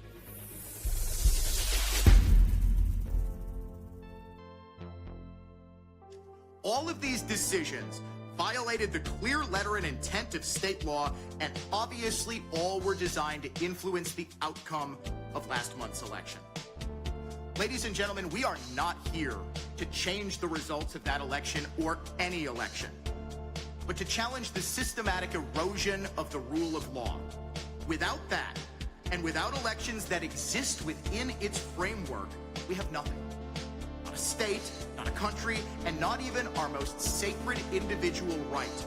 The right to change our state, our country, and our lives with our vote. Here in Wisconsin, we take that right very seriously. We're the birthplace of both the Republican Party and the progressive movement. We are here now to ensure that the legacy of both is upheld and can endure. We're here because we care about the most vulnerable among us and won't sit idly by while their votes are stolen from them. We are here because we won't tolerate the rule of law to be ignored, subverted, and trampled on. We are here because this should concern all of us, Republicans, Democrats, Wisconsinites, Americans alike. We are here because these issues are far bigger than any one election, any one political party, or any one of us. Here, people talk about there's no proof of fraud. Just look in Milwaukee County, because there are hundreds and hundreds and hundreds of such ballots that are dead ballots that were counted and included in the election results. Early in the day, and I understand this was common practice with other poll observers who we met at various gatherings after November 3rd, that a poll worker asked us to distance ourselves 200 feet away from the poll worker stations. Subsequently, this poll worker, when she knew that I was not going to go to the other end of the gym, reduced the distance to just 50 feet. What we did is we called the Republican hotline, and they reiterated that the distance is 3 to 8 feet. We then contacted the poll inspector, who confirmed to us that yes, it's correct, it's 3 to 8 feet, but we have a preference for 8 feet or even further back, so that you do not intimidate the voter with your presence. I'm David Bolter. I am a retired 32-year Army colonel that have served this country both in regular Army and Army Reserve. I was also an Inspector General for the Army, and I've done obviously many things in the 32 years of service here and abroad. I was employed as one of the approximately 3,000 poll workers at the 2020 national election. In particular, I was assigned as a paid ballot counter. Thousands of ballots that came to the central count went through my hands. I saw many ballot envelopes that had no signature in the witness signature line, but the signature was obviously placed someplace else. When I did place the objection several times, Ms. Woodall-Vogt basically announced to the entire fourth floor that if there is a second signature anywhere on the envelope, that was considered admissible. Many of the ballot envelopes I received were already opened or unsealed on arrival. I stated my objections as well, which were basically cast aside. I'm guesstimating upwards of 15 to possibly upwards of 20% were in that state. There was a Democrat woman that sat there the whole day, and how did I know she was a Democrat? Because she never watched the proceedings. She looked at her phone all day. The only time they brought their head up is when they thought you were trying to stop a vote from being counted. Then we got their attention. I finally went and stood next to this woman, even though she was sitting in the chair, because I wanted to see what was going on in the interior. And it didn't take long for one of the directors down there to come and tell me, you cannot stand here. And I said, but I want to stand here. I want to view what's going on here. If you keep up with this, you're going to get kicked out of here. You're out of here. So I thought, okay, I won't get kicked out. So I moved on and went someplace else. But that was the kind of atmosphere that we were dealing with down there. When I objected to ballots with the red ink inserts and crossouts, I obviously gave my objection to the executive director, Ms. Woodall-Vogue, and was repeatedly ignored. And then also what was very strange to us, and again, this was in Spanish, is that there were voters coming in and they were saying, who am I going to vote for? I don't know. In fact, this didn't just happen once. This happened several times. Very, very strange. I objected to what looked like countless occasions unconfirmed witness addresses on ballot envelopes. I saw their signature and I saw their address. Sometimes different ink, sometimes different handwriting all together. That's big. At approximately 1 in the morning, an announcement was made that a truck or trucks full of ballots were arriving shortly. While I did not physically witness the arrival of the trucks, this activity was similar, as we've heard in days to follow, systematic fraud claims in other states. I still cannot believe that in the interest of fair and honest elections, WEC did not stop the donation of millions of dollars to 5 of our cities. Did you in the legislature know that this was going on? Did you know? This is blatantly apprehensible. They were buying votes. This should have never been allowed. Who should have been the person to stop this? Who should have been the person to stop this? Who do we go to? What do we do? It's pretty unbelievable.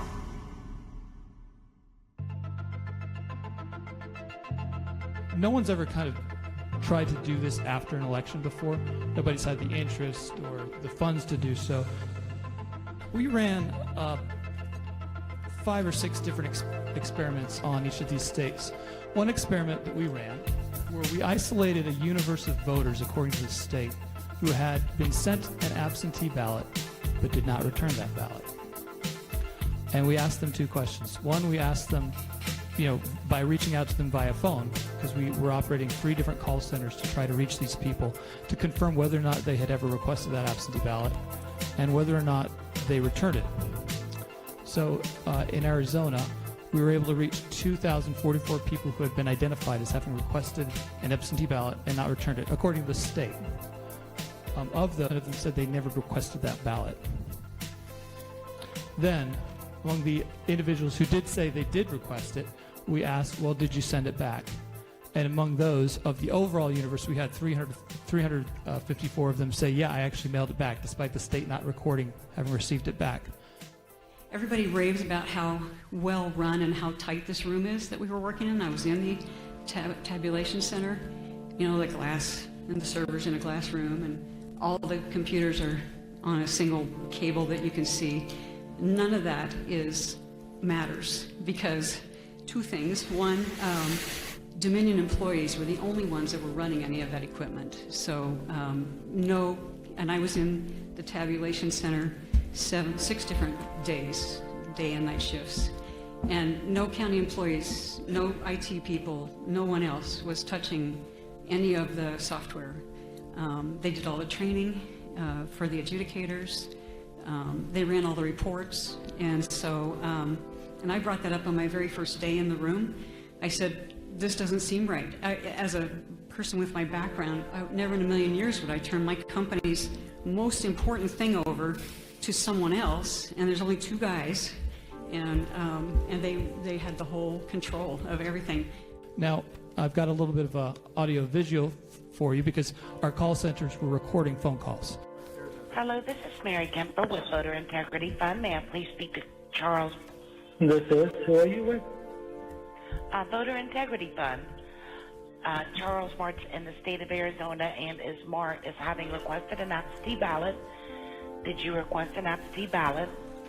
Absolutely did not. No. Okay, and did you? Okay, no.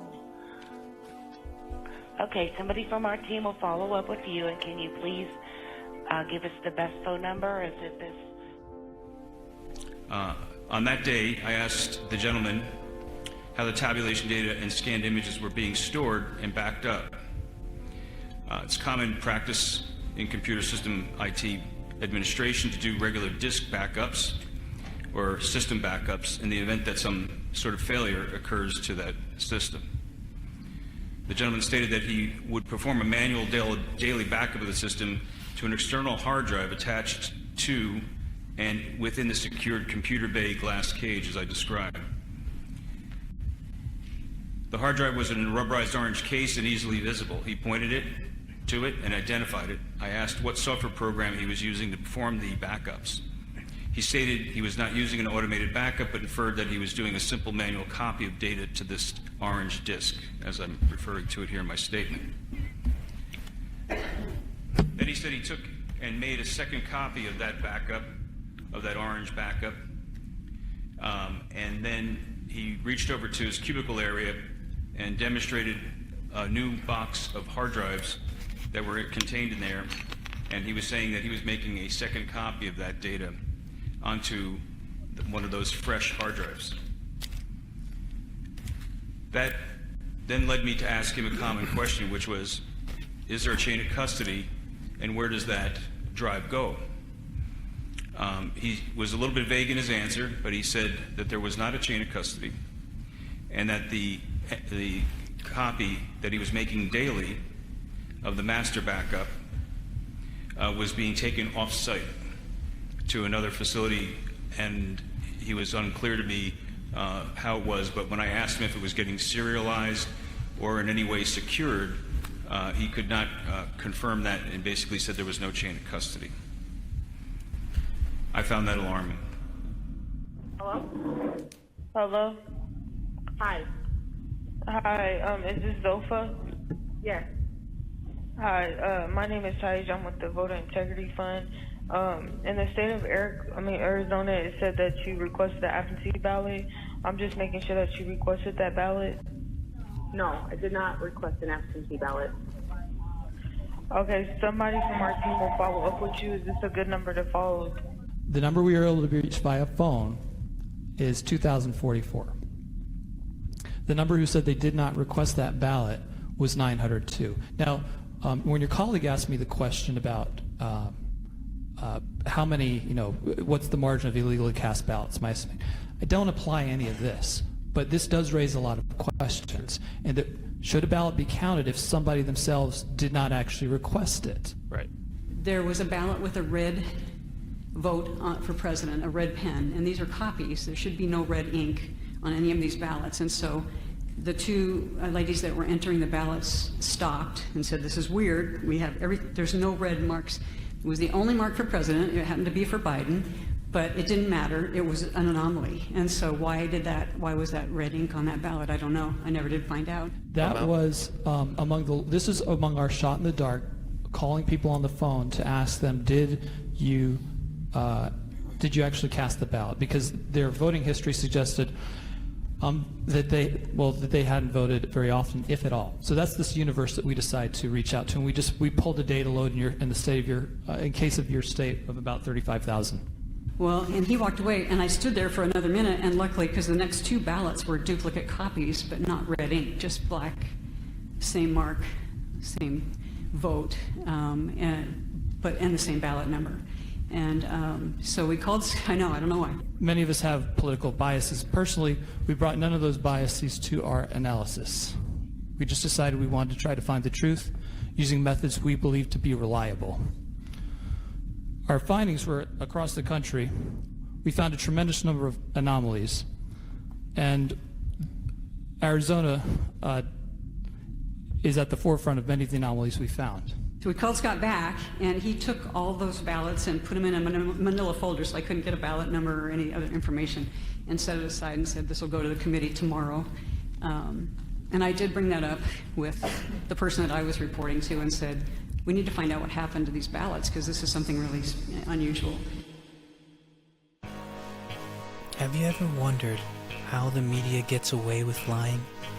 It's because on December 29th, 2012, Barack Obama signed the NDAA bill. This authorized the use of propaganda within America, which had been illegal since 1948.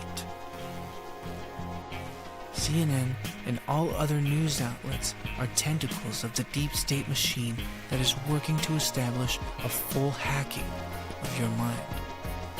The head of CNN, Jeff Zucker, is behind the curtain of the mainstream media's juggernaut of fake news influence.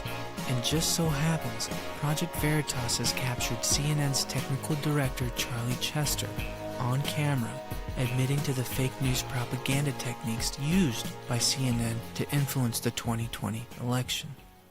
I think we got him through this term. We would always show shots of him jogging, him in aviator shades, and like you paint him as a young geriatric.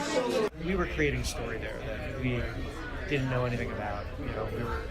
So that's I think that's propaganda. Look what we did. We got Trump out. I am 100% going to say it, and I 100% believe it, that if it wasn't for CNN, I don't know that Trump would have got voted out. Our focus was to get Trump out of office, right? Without saying it, that's what it was, right?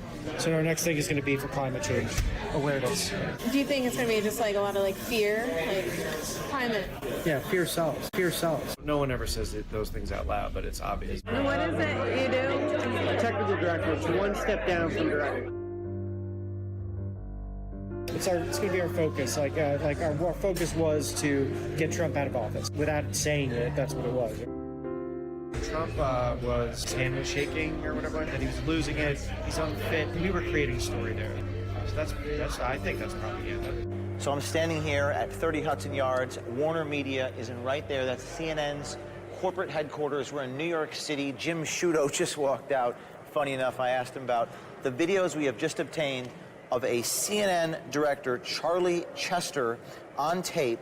For years, we've heard that CNN is the most trusted name in news, but a CNN director is on tape telling us that they're propaganda, helping a certain political candidate, employees admitting what we've always known to be true. This time, it's on tape. Look what we did. We got Trump out. I am 100% going to say it, and I 100% believe it, that if it wasn't for CNN, I don't know that Trump would have got voted out. I really don't think so. Oh, really? I think if COVID hadn't happened, it wouldn't have mattered what covered, and Trump would still be in office. I came to CNN because I wanted to be a part of that. So Chester says that CNN is responsible for getting Trump out of office and helping Biden through his term. Listen to this tape. Chester and Hoffman believe CNN managed to get Trump out of office, their words, and Chester calls CNN propaganda.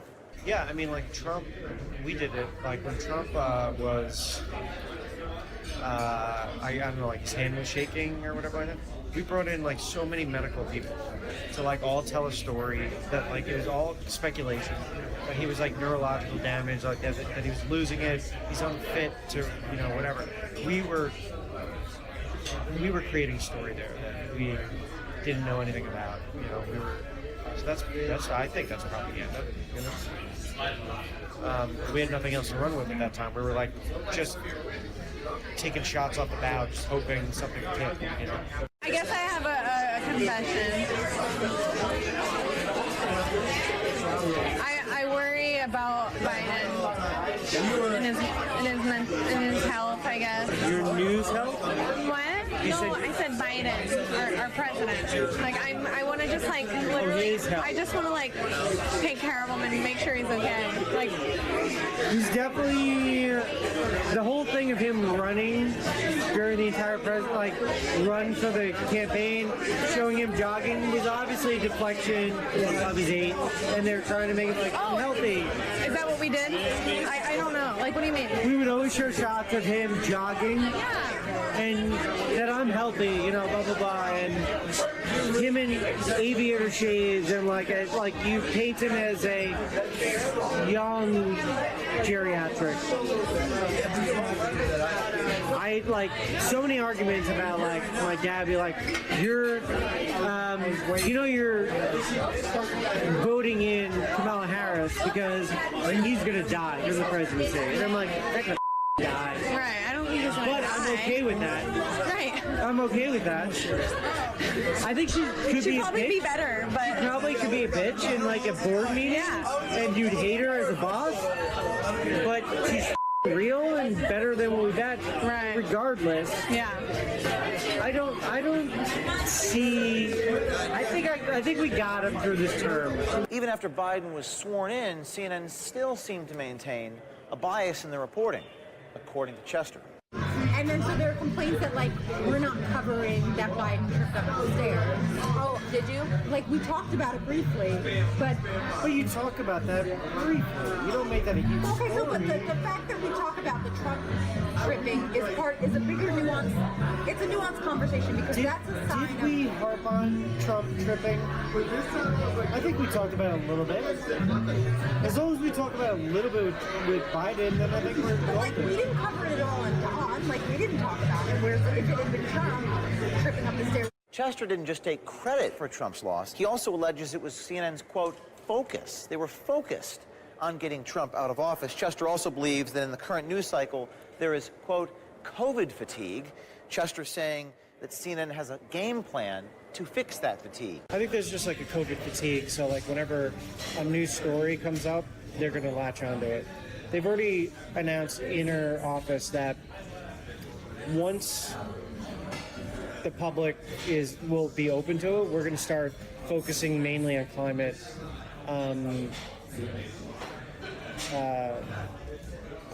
like global warming, and like that's going to be our next like I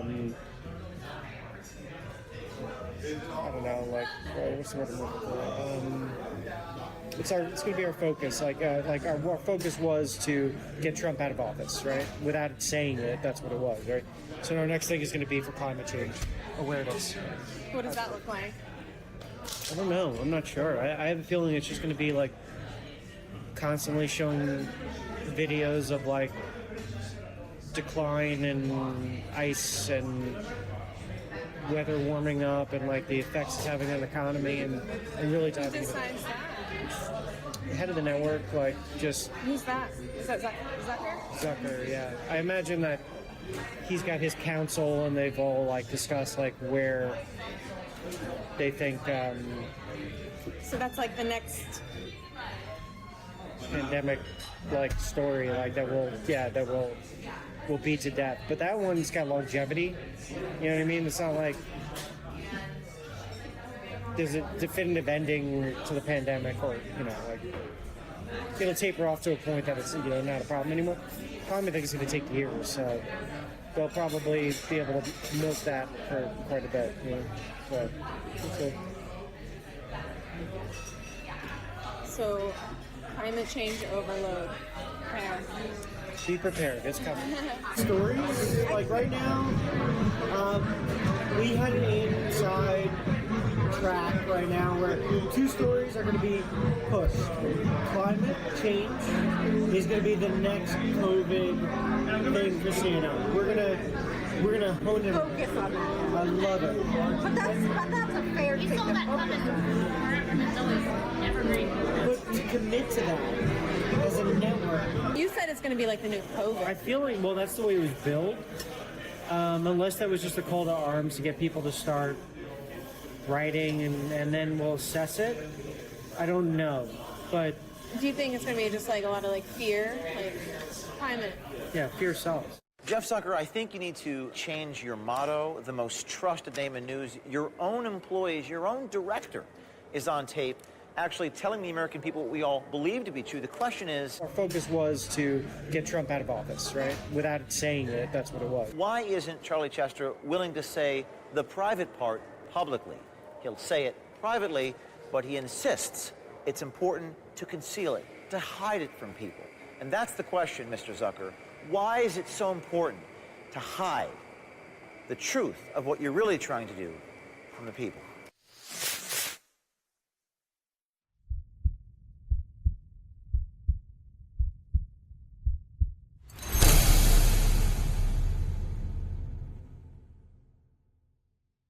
So now the WikiLeaks emails don't look so crazy anymore. A bombshell new batch of WikiLeaks emails now revealing a link between Hillary Clinton's campaign and CNN. Dump 23, that's how many have come out so far, of John Podesta's emails showing Clinton's chief strategist secretly forwarding an email from a CNN source to aides and staffers in the Hillary Clinton campaign titled, "Heads Up Between Us." Well, in it, the CNN source alerts the Clinton campaign to favorable poll numbers before the polls release, which is a big no-no. Now, all of this as the secret sharing site warns phase 3 of its election coverage is now on its way. Those who think rigging an election in the U.S. is impossible, have another look. Radio Free Europe shows us how vulnerable our democracy's election process really is. Let's say you run an authoritarian government and you want to cause chaos in a democratic country. What's an easy target? How about the voting process? Some experts say it may not be so hard to do it in this democracy because many of the states of these United States still use outdated, easy-to-hack voting machines. In every single case where a U.S. voting machine has been analyzed by competent security researchers, they have found vulnerabilities that would let someone inject malicious software and change election data. Every single case. That's Professor J. Alex Halderman from the University of Michigan. He's one of the world's leading specialists in voting systems. He's helped Congress draft legislation on how to beef up election security, especially after U.S. intelligence agencies found widespread hacking attempts by Russia in 2016. I know America's voting machines are vulnerable because my colleagues and I have hacked them repeatedly as part of a decade of research studying the technology that operates elections and learning how to make it stronger. Halderman has shown how U.S. voting systems will be vulnerable in 2020 elections. He says up to 18 states still plan to use voting machines like this one, the AccuVote TSX touchscreen, or other versions like it. I brought one here with me today, in fact, and we're going to conduct an election. This machine that I brought with me, I bought this one on eBay. It was used until very recently in Ohio. He says malicious software can be added when basic operating data is entered for each machine. And the way that works is election officials prepare that on a PC somewhere and copy it to the machines using removable memory cards like this. Election officials are going to put it in the machine like this before the election. But what our election officials don't know is that I, the attacker, have already infected that memory card with malicious software. Here are our candidates. George Washington or Benedict Arnold. Okay, so we have one vote here for George Washington. So we have 3 votes for George Washington. Oh, a narrow victory for Benedict Arnold. 1 vote for George, 2 votes for Ben, because the malware I inserted on the memory card has stolen the election. In the United States, every single state independently controls how it conducts elections, even for federal office. Some outsource the programming of voting machine data cards to private vendors. These firms may have their own issues. Well, here's a vendor that did the election programming for a large fraction of my state in 2016. Here are lots of nice high-resolution photographs of their warehouse in case you want to break in. So if I wanted to break into this company, let's say I was the attacker, I'd probably start by forging an email from, let's say, Larry, the president here, to Sue, his administrative assistant, asking her to urgently open an attachment. That malware could now spread to memory cards via PCs throughout the firm's network. But if the machines aren't actually online when you vote, there's no way to hack them, right? This is something that you hear all the time in the U.S. from election officials. Unfortunately, it's not actually true. Those election management system workstations sometimes are connected to the internet. or the data that's programmed into them passes through an internet-connected system. So we're just 1 or 2 hops away from an online attacker. A Senate Intelligence Committee report in 2019 concluded that Russian operatives attempted to hack into voting systems in all 50 states in 2016. I think we need to worry very much in 2020 about not only Russia, but Iran, China, North Korea, and other countries that have sophisticated cybersecurity offensive capabilities. The U.S. Congress was concerned enough to approve $380 million in emergency grants for states to improve their systems in 2018. But that money came with no security requirements, believe it or not. States could use it for anything they wanted, including just buying more I voted stickers. Halderman says just a statistical sample audit of scanned paper ballots could identify anomalies in electronic voting. So how many states will do this kind of risk-limiting audit in 2020? It's probably going to be fewer than half will require any kind of review of the paper record. The U.S. Senate has yet to take a vote on another bill to provide even more money to states for improving voting systems with a requirement for a paper trail and audits. Some senators argue that the federal government shouldn't tell individual states how to run their elections. But this isn't just about the United States. Halderman says that all democratic elections are vulnerable in some way. This is a pattern that's being repeated again and again in political conflicts across the world. It's only going to get worse. CNN has even aired warnings about these machines. Yeah, CNN. How ironic. U.S. voting machine companies. The U.S. government did not review the sale. Many experts say those voting machines were manipulated in Venezuela to give President Hugo Chavez a victory. Exit polls done by the U.S. firm Penn Schoen in Berlin had Chavez losing 41% to 59%. But the next day, Chavez declared victory, reversing the score, saying he won 59% of the vote. Everything was computed in the favor of the government. So the only explanation is that the Smartmatic machines had been programmed in that way.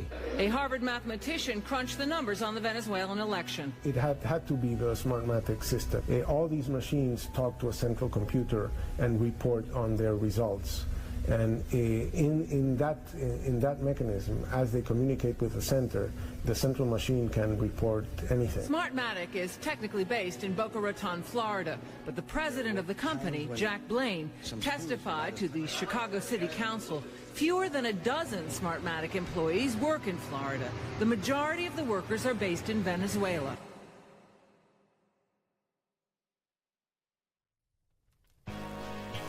Smartmatic and Dominion machines are poisonous to democracy.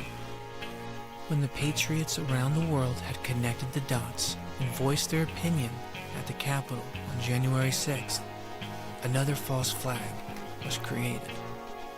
To distract the world from the motives that led the patriots to the top of that building, they painted us as terrorists, saying we charged the Capitol because Trump said so. Yet, that is so far from the truth. They used fake deaths even to make sure our voices were never taken seriously. Fake deaths such as Ashley Babbitt. While the world was shocked that an officer had shot and killed a Trump supporter, investigators saw a different story. Have a look at this phenomenal play-by-play and analysis of everything wrong with the Capitol shooting. Read me.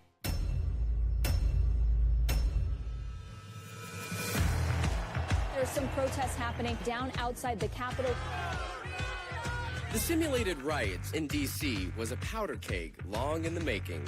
The evidence for pre-planning and setting up a situation for a disaster is overwhelming. Paid actors. We can take that place. We got more people coming up. Let's get them down here on the side. I want to confess that I was paid to pretend to protest today. Lady, I'm going to break this f***ing phone if you don't stop. They hit me with bullets. They're not officers, man. controllers. There were guys, they were almost like monitors. They were like corralling them, and they were telling them what to do, and they did everything these guys said. You can drop down into a room underneath the people. Take a step back. Get out! And Hollywood tear gas and mace.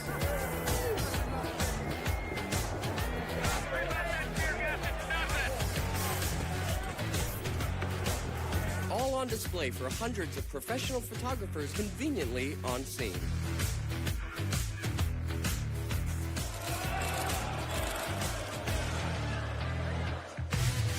In this episode, we're going to analyze the climax of the story and show you how a little stage direction and fake blood became an instrumental role in furthering the division of the nation. And he was hiding there. She had no idea that he was even sitting there aiming a gun right at her face. It's not a talk anymore! I didn't see it, but they shot a woman. They all acting, they acting. This is Everything Wrong with the Capitol Shooting. I'm convinced it was Emergency America's Day from what I saw. You guys gonna come in the building? Only on Woo's News. The Homeland Security Exercise and Evaluation Program provides a set of guiding principles for large emergency response drills. In these guidelines, we read about the various roles, such as players, controllers, simulators, evaluators, actors, observers. The term participant encompasses many groups of people, not just those playing in the exercise. The head directors of large emergency drills are called exercise controllers. Their job is to keep things running according to the master plan. And here's a cover of the guidelines manual, which spells sheep. I mean, hasip.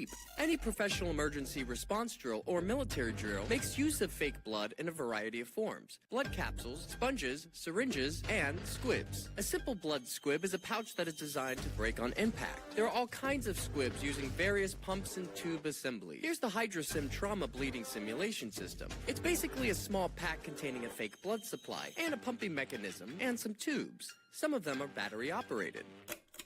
Now that we're equipped with the various roles, let's start the analysis. Aquí, outside the speaker's lobby. As a footnote, I am not affiliated with any gang.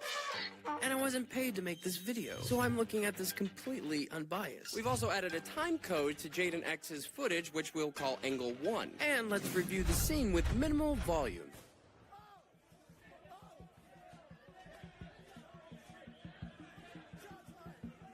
You'll notice how much chaos is happening on screen, yet our eyes are fixed to the woman because that's what we're here to see. No one seems to be concerned with being the next target. It's bang, action. It should be noted that everyone in the room knows what's going to happen.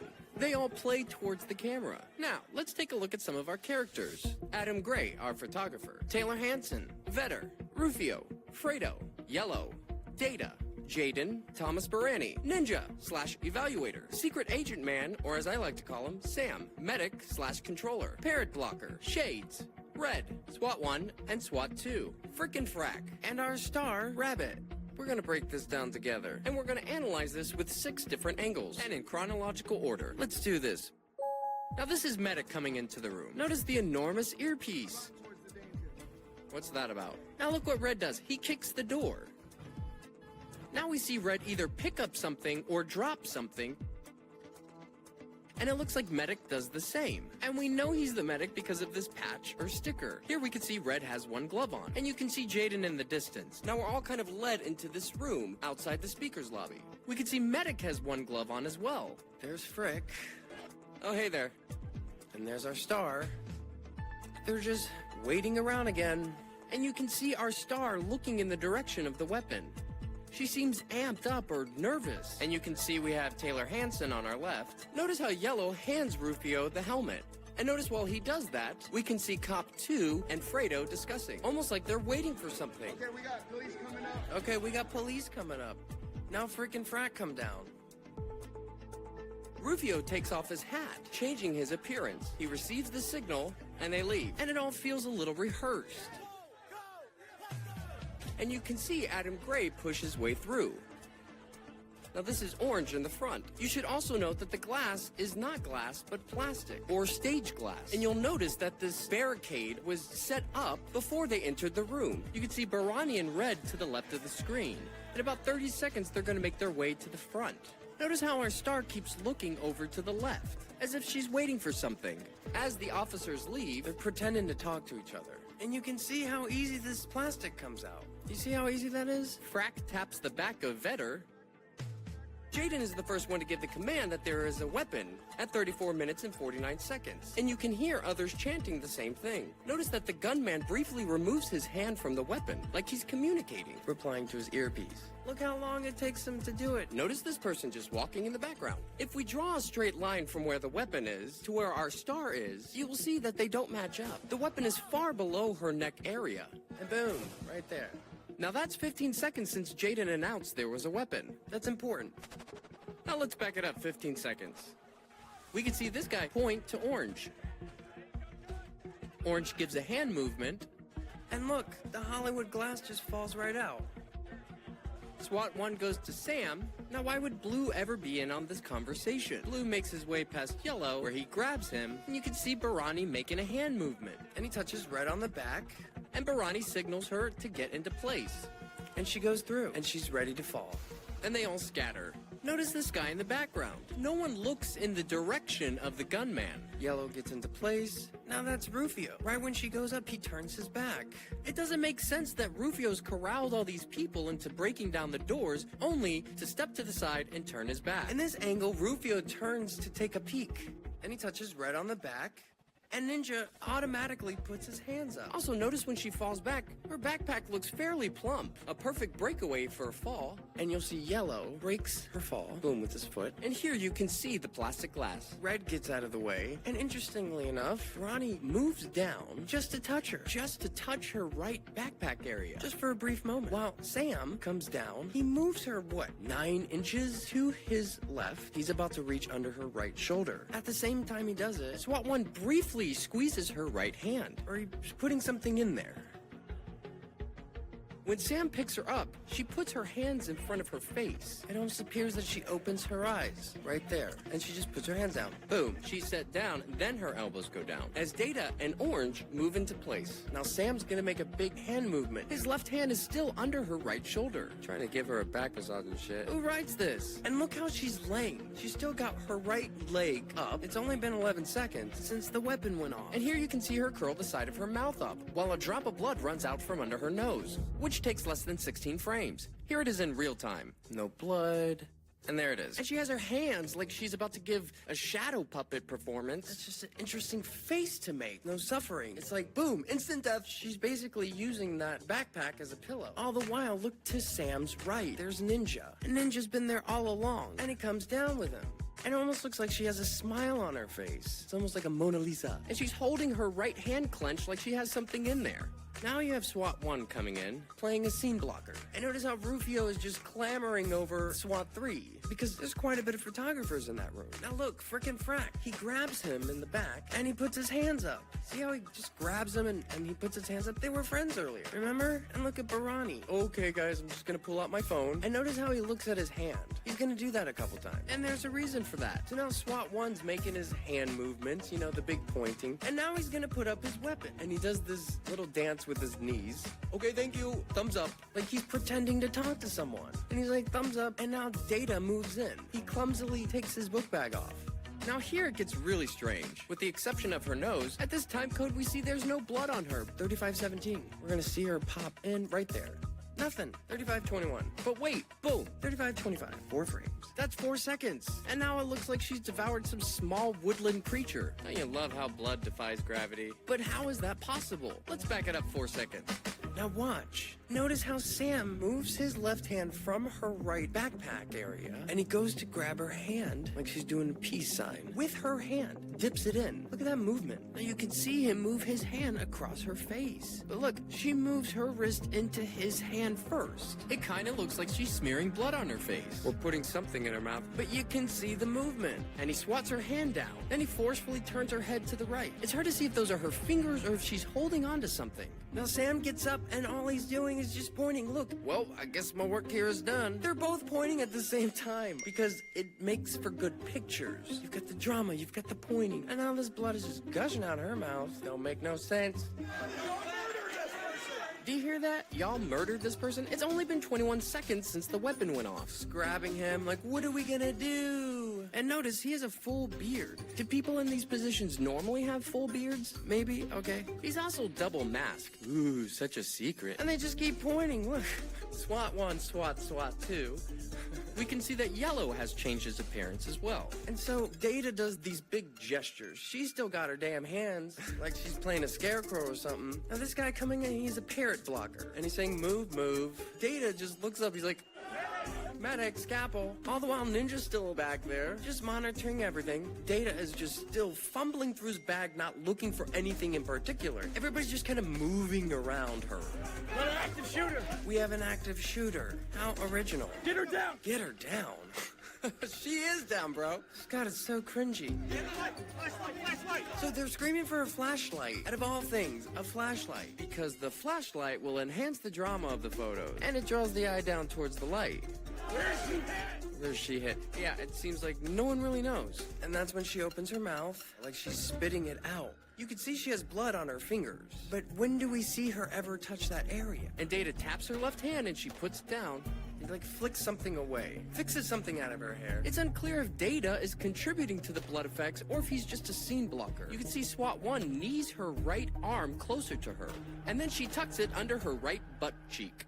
So this is the medic. He identifies himself as the medic. Notice that wonderful earpiece he has on. And let's see the various ways he tries to save her. Medic puts his water bottle down. SWAT 1 just grazes her. Everybody's just grazing her. Parrot blocker getting up in there. And so medic pulls down the flag that's tied around her neck. And notice he only had one glove coming into the room, which is very interesting. Look, when he does this move, she opens her mouth briefly, or she says something. So he's only using one hand, and she just lets some of the blood out of her mouth. Thank God for capsules. And her eyes she's looking at things, where before she was just looking straight ahead. At the same time, you can see them just hanging out. And here comes the scene blocker cop. Now Ninja's either just making hand movements for the camera or he's giving directions to SWAT 1. And SWAT 1 is just fumbling around with this little napkin, this little toilet in a baggie. Notice how Medic tucks this, what looks to be a cell phone, in between Data's knees. It appears Data takes the cell phone away with him. Did you see that? What is Parrot Blocker pulling from her hair? And here he puts it into his pocket. Parrot Blocker shouts to SWAT that he's a medic, yet does nothing. You can start to see his very small pool of blood, like the size of a cookie, right where Sam's hand was. That's when they all come out.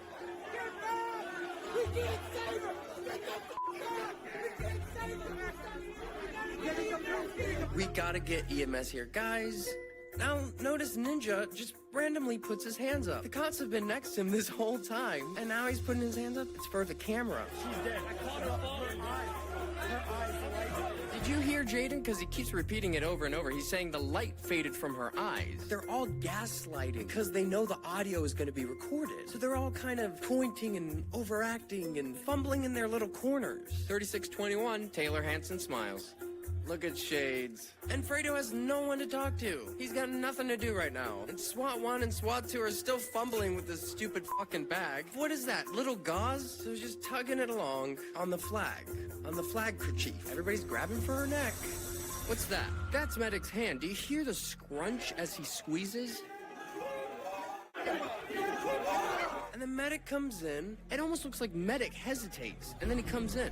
Now we see this very small pool of blood. See how there's just a small passive blood stain? It leaves no trail or indication of a direction. There's no spine, satellite, or elongation tails. There's no cast off. There's no arterial spray or expirated spatter, which makes the use of a blood squib in her backpack and around her neck the most plausible explanation, which could be why during this whole ordeal they never untie the flag.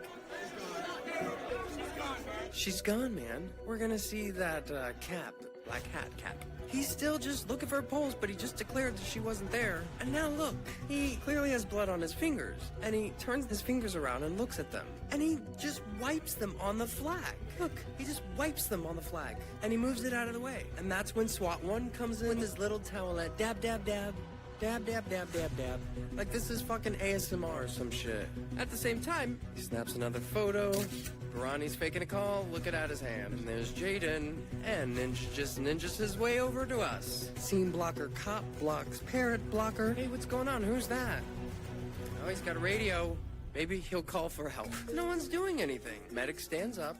See, he's the medic with that sticker. And there's Adam Gray, taking all the photos. And it appears the clock reads 2:47. Fredo still has nothing to do. Now look, it's frickin' Frat. They're still hanging out. Frick sees the camera and begins acting again. Yep, we're still rolling. What? Got blood on the floor. Yeah, and not that much. Now that's Yellow saying that. Oh, Vetter, bless your heart. And now look at Rufio with his hand on top of his head like, oh, it's such a shame. Oh, Barani puts his hand around Red. There's the famous photo.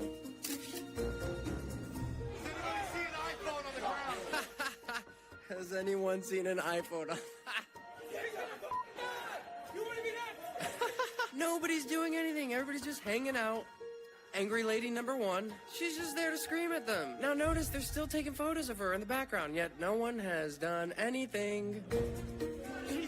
She's dead, she's dead. Hanson in the background, he's got his footage. This is, oh no, we'll see him later. Barani motions to medic, and now Fredo motions for Bike Cop 1. Look, more pointing, more big hand movements. Do you see any blood on Sam right now? He put gloves on, and he's got little paper towels, or something. Maybe it's a script. They're still just getting all the pictures.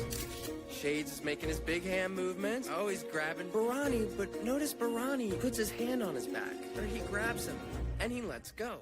Big hand movements. It's Jazz Fingers. And there goes Adam Gray. What's up, bro? Who later gets fake arrested. And then Red is pushed out with Data.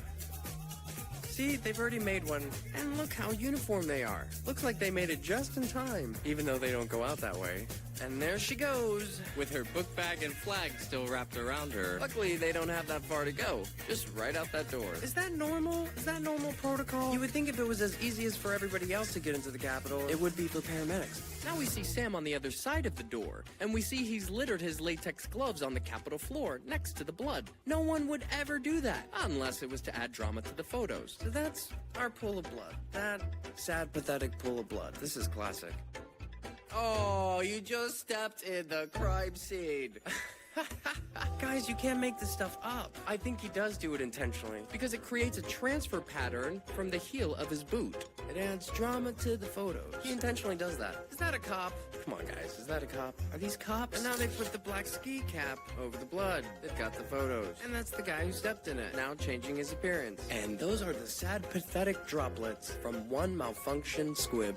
Now, let's take a look at the aftermath. Oh no. And so they're all just echoing the same thing over and over again. They're getting everybody to spread the word. They just killed the girl! He's trying to go right in the goddamn stomach. I thought it was supposed to be her neck. He's shooting kids. They shot a girl in there. They shot a girl. This is like the cringe hour. They shot a girl. But listen to what this lady says. That's amazing. It completely validates everything we're doing here. And notice coming down the stairs like a damn 80s movie, Thomas Barani, with his hand up. He's about to stop on the stairs and just start screaming. And then no one's gonna pay attention. Wow. And now he caught somebody's attention. Bro, why are you lying? Oh, don't you mean your hand fell back into her book bag? Man, this guy's such a creep. It's not talk anymore! This is too much. God, this is so hard to look at. And here he is again. They shot her in the neck, and she fell back on me and started to say she was fine at school. What? Guys, you know none of that happened. And then she started kind of like moving weird. Okay, that's true. It could have been me, but she went in first. This could be you or your kids. Jesus. And here they're whisking her away on a stretcher. Notice these highlighter badges on all of them. Maybe you can tell me what these are. And maybe you can tell me what this black waistband is. Ooh, it looks like they did a touch-up. He totally has his hand on her boob. And you can see she's clearly still alive. And notice all of these van shuttles in the background. Hey, look, it's SWAT 1. What was that about? Even Taylor Hanson got a spot on TV. And the minute that she hopped up in that pain, she had no idea that he was even there. No, she only had a 15-second warning. Bruh, from the first scream to her taking it to the neck. 15 seconds. He shot her right in the neck. Oh, now it's her neck. Hopefully Jaden will get it right. Yeah, so basically all the protesters kind of stormed to get into the chamber. And perhaps our last clip is most telling of all. And here's Jaden. They killed the girl. killed a girl. I dead ass have it on camera. They shot her. I seen this shit on camera. They had. I guess we're all done. Yeah, so fuck it. I guess we're all done. Yeah, so fuck it. I got it all. So what do you think, guys? Can you see what I see? Is this shit legit? Maybe I'm missing something. Maybe I'm overlooking it. Please, if you see anything I'm not seeing, write it below. Please use your word choices carefully when commenting. Hey, thanks for coming down the Babbitt hole with me. Are we being duped? If you learned something, feel free to subscribe. That's why I'm here. It's not just for fun. You know, it takes a lot of work to edit these videos, and I'm just one person. I don't have all the answers figured out, but I can tell you something ain't right. Please feel free to mirror, share, and please keep analyzing. Maybe we could start looking at this stuff a different way. Hey, thanks for breaking this down with me.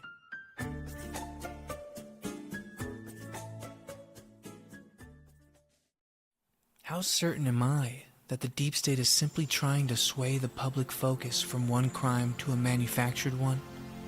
Well, I went to jail for 45 days because I was at the Capitol on the 6th. When I made it to DC's jail, the Capitol patriots there had zero chance at bond, many watching their lives crumble from the inside out, unable to pay rent, pay their bills, and many unable to be with their families, their children. My name is Nick Alvear. I knew all about the election fraud. I spent hours watching testimonies from each swing state, most hearings lasting 4 to 8 hours of back-to-back eyewitness evidence. I observed regular citizens, patriots who volunteered their time and now put their lives on the line. Many now under protective custody from the death threats they've been receiving. Knowing all this, I knew I had to go to DC on January 6th, and I knew I'd be bringing my camera. What I didn't know was that my own brother would rat me out to the FBI, and I also didn't know I'd end up at the top of the Capitol. I didn't know I'd get arrested, and thankfully, I didn't know my footage would have reduced my 2 felony charges to 4 misdemeanors. Thank God I'm a filmmaker.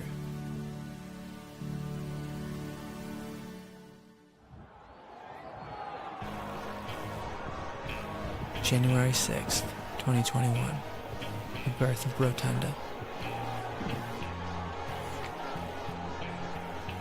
I went to DC on January 6th.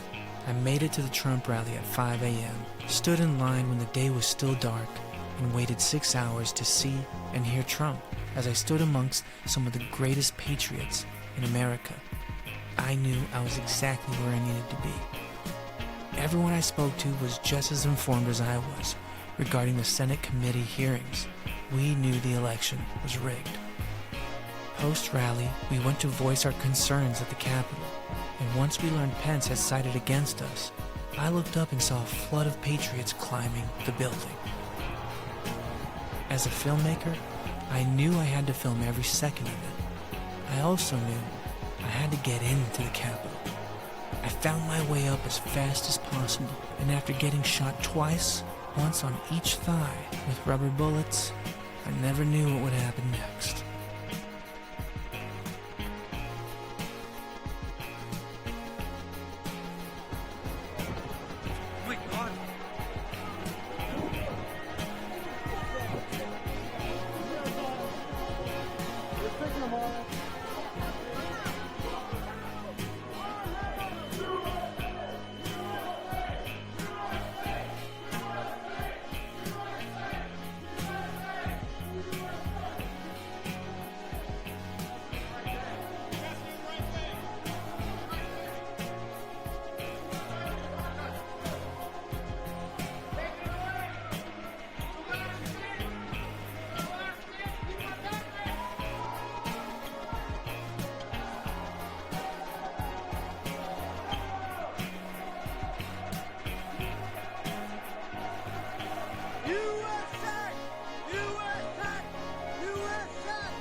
want to smoke weed in here.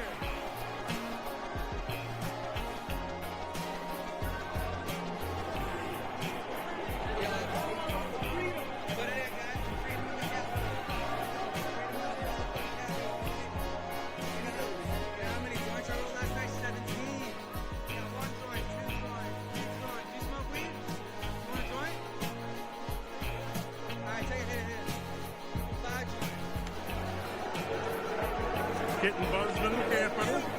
It's probably a problem, but gosh, I love it. We're smoking weed in the Capitol. We've taken it over. This is our house. At least for now. Pence did not do what we wanted. No surprise there. If they'll do.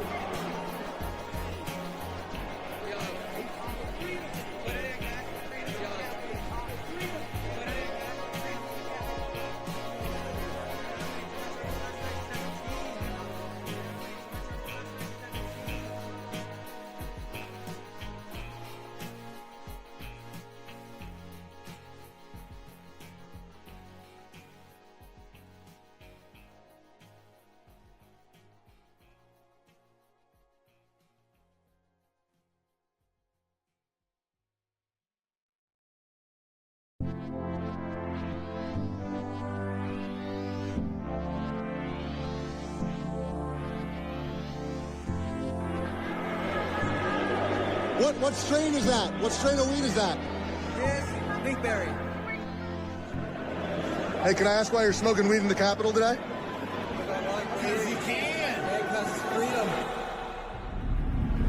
The FBI arrested an alleged Capitol rioter in Virginia Beach. His name is Eduardo Gonzalez. He appeared in court today, facing a number of charges related to the insurrection. Tonight, Gonzalez remains behind bars as a photo of him in the Capitol is going viral. Adriana D'Alba tells us how federal authorities tracked him down. During his first remote court appearance at the U.S. District Court in Norfolk today, prosecutors delivered a strong case against 32-year-old Eduardo Gonzalez. He's the accused Capitol rioter dubbed the Doobie Smoker. Prosecutors say a Virginia Beach police officer went to an apartment off of Laskin Road for an unrelated incident. According to court documents, it's where Gonzalez was hiding, and he later mentioned the officer's visit during a live stream. That's what led to FBI Norfolk arresting him Tuesday.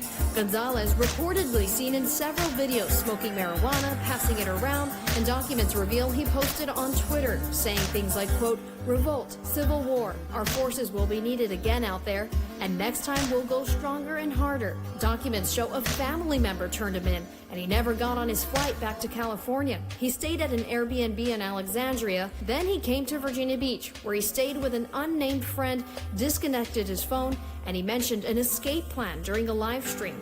Today, a judge called Gonzalez a flight risk and a danger to the community and issued an order of detention. Gonzalez, who's from California, is charged with 4 misdemeanors, including knowingly entering a restricted building without lawful authority, violent entry and disorderly conduct, and parading on Capitol grounds. Gonzalez will remain in custody until he's transferred to D.C. for his next court appearance. That date has not been set. In Norfolk, Adriana D'Alba, 13 News Now.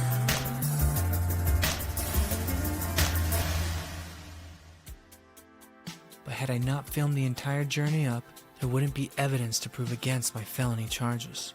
So they were reduced to misdemeanors, and 45 days later, I was granted bond. Yeah, I stayed in jail for 45 days.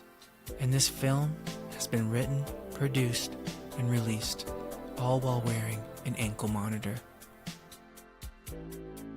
There are currently 200 cases of patriots in DC's jail who were taken from their lives presumed guilty before innocent, who weren't filmmakers, who didn't document their entire experience, who are trapped and held illegally, as it's become obvious the feds are playing a game, making up claims that bombs or weapons of mass destruction were intended to be used that day, so they justify sending SWAT teams to patriots' houses like mine, arresting them and allowing for the rest of the world to label them as terrorists. The most fear-inducing word used on the public, all to get us to forget about the biggest crime of the century: rigging a U.S. democratic election. I think we're starting to learn who the real terrorists are now. this Pervywood connects so much of my background into its story. You see, I'm Chilean from my father's side, and I'm Venezuelan from my mother's. In fact, I was born in Caracas, Venezuela, and moved to the U.S. on my first birthday. I am a Latino Trump supporter who believes in God, truth, and Trump. But most importantly, I believe in us. Now, we are in the middle of drastic change in America and the world. The mainstream news has successfully created a Stockholm syndrome between the public and its abusers and the deep state cabal. The ones asleep are violently defending the cabal and attacking anyone who sees differently. YouTube, Twitter, and Instagram shadow ban and delete accounts for exercising their freedom of speech, completely bypassing our constitutional rights. Are we really there now? Has the deep state rooted its claws into the human race, prepping us into worldwide technocratic slavery? The war is still being fought between dark versus light. It's hard to tell, but the facts are out there. The prophet Kim Clement prophesied a president unlike any other, one that would bring change to the world. Yet within his prophecies, he depicts a time of two presidents. Listen to his daughter read the prophecy her father channeled from God on April 4th, 2008.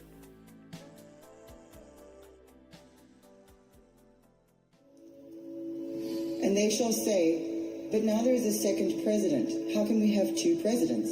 An unusual thing, isn't it, said the Spirit of the Lord. Why would it be that one with a double mind would stand up and face the people? No, they shall say, we have two presidents. What do we do now? Fear not, for God said, as I promised before, this is my nation, and I will change things according to the time and season. And I told you now, I will expose and reveal things that have been hidden, so that my nation can move into this next election and to the next phase with victory and honor and glory, says the Lord of hosts. I prophesy America. I prophesy America, you are a light, salt, joy. You are a light, salt, joy. I declare this upon this nation. Great, great prosperity again.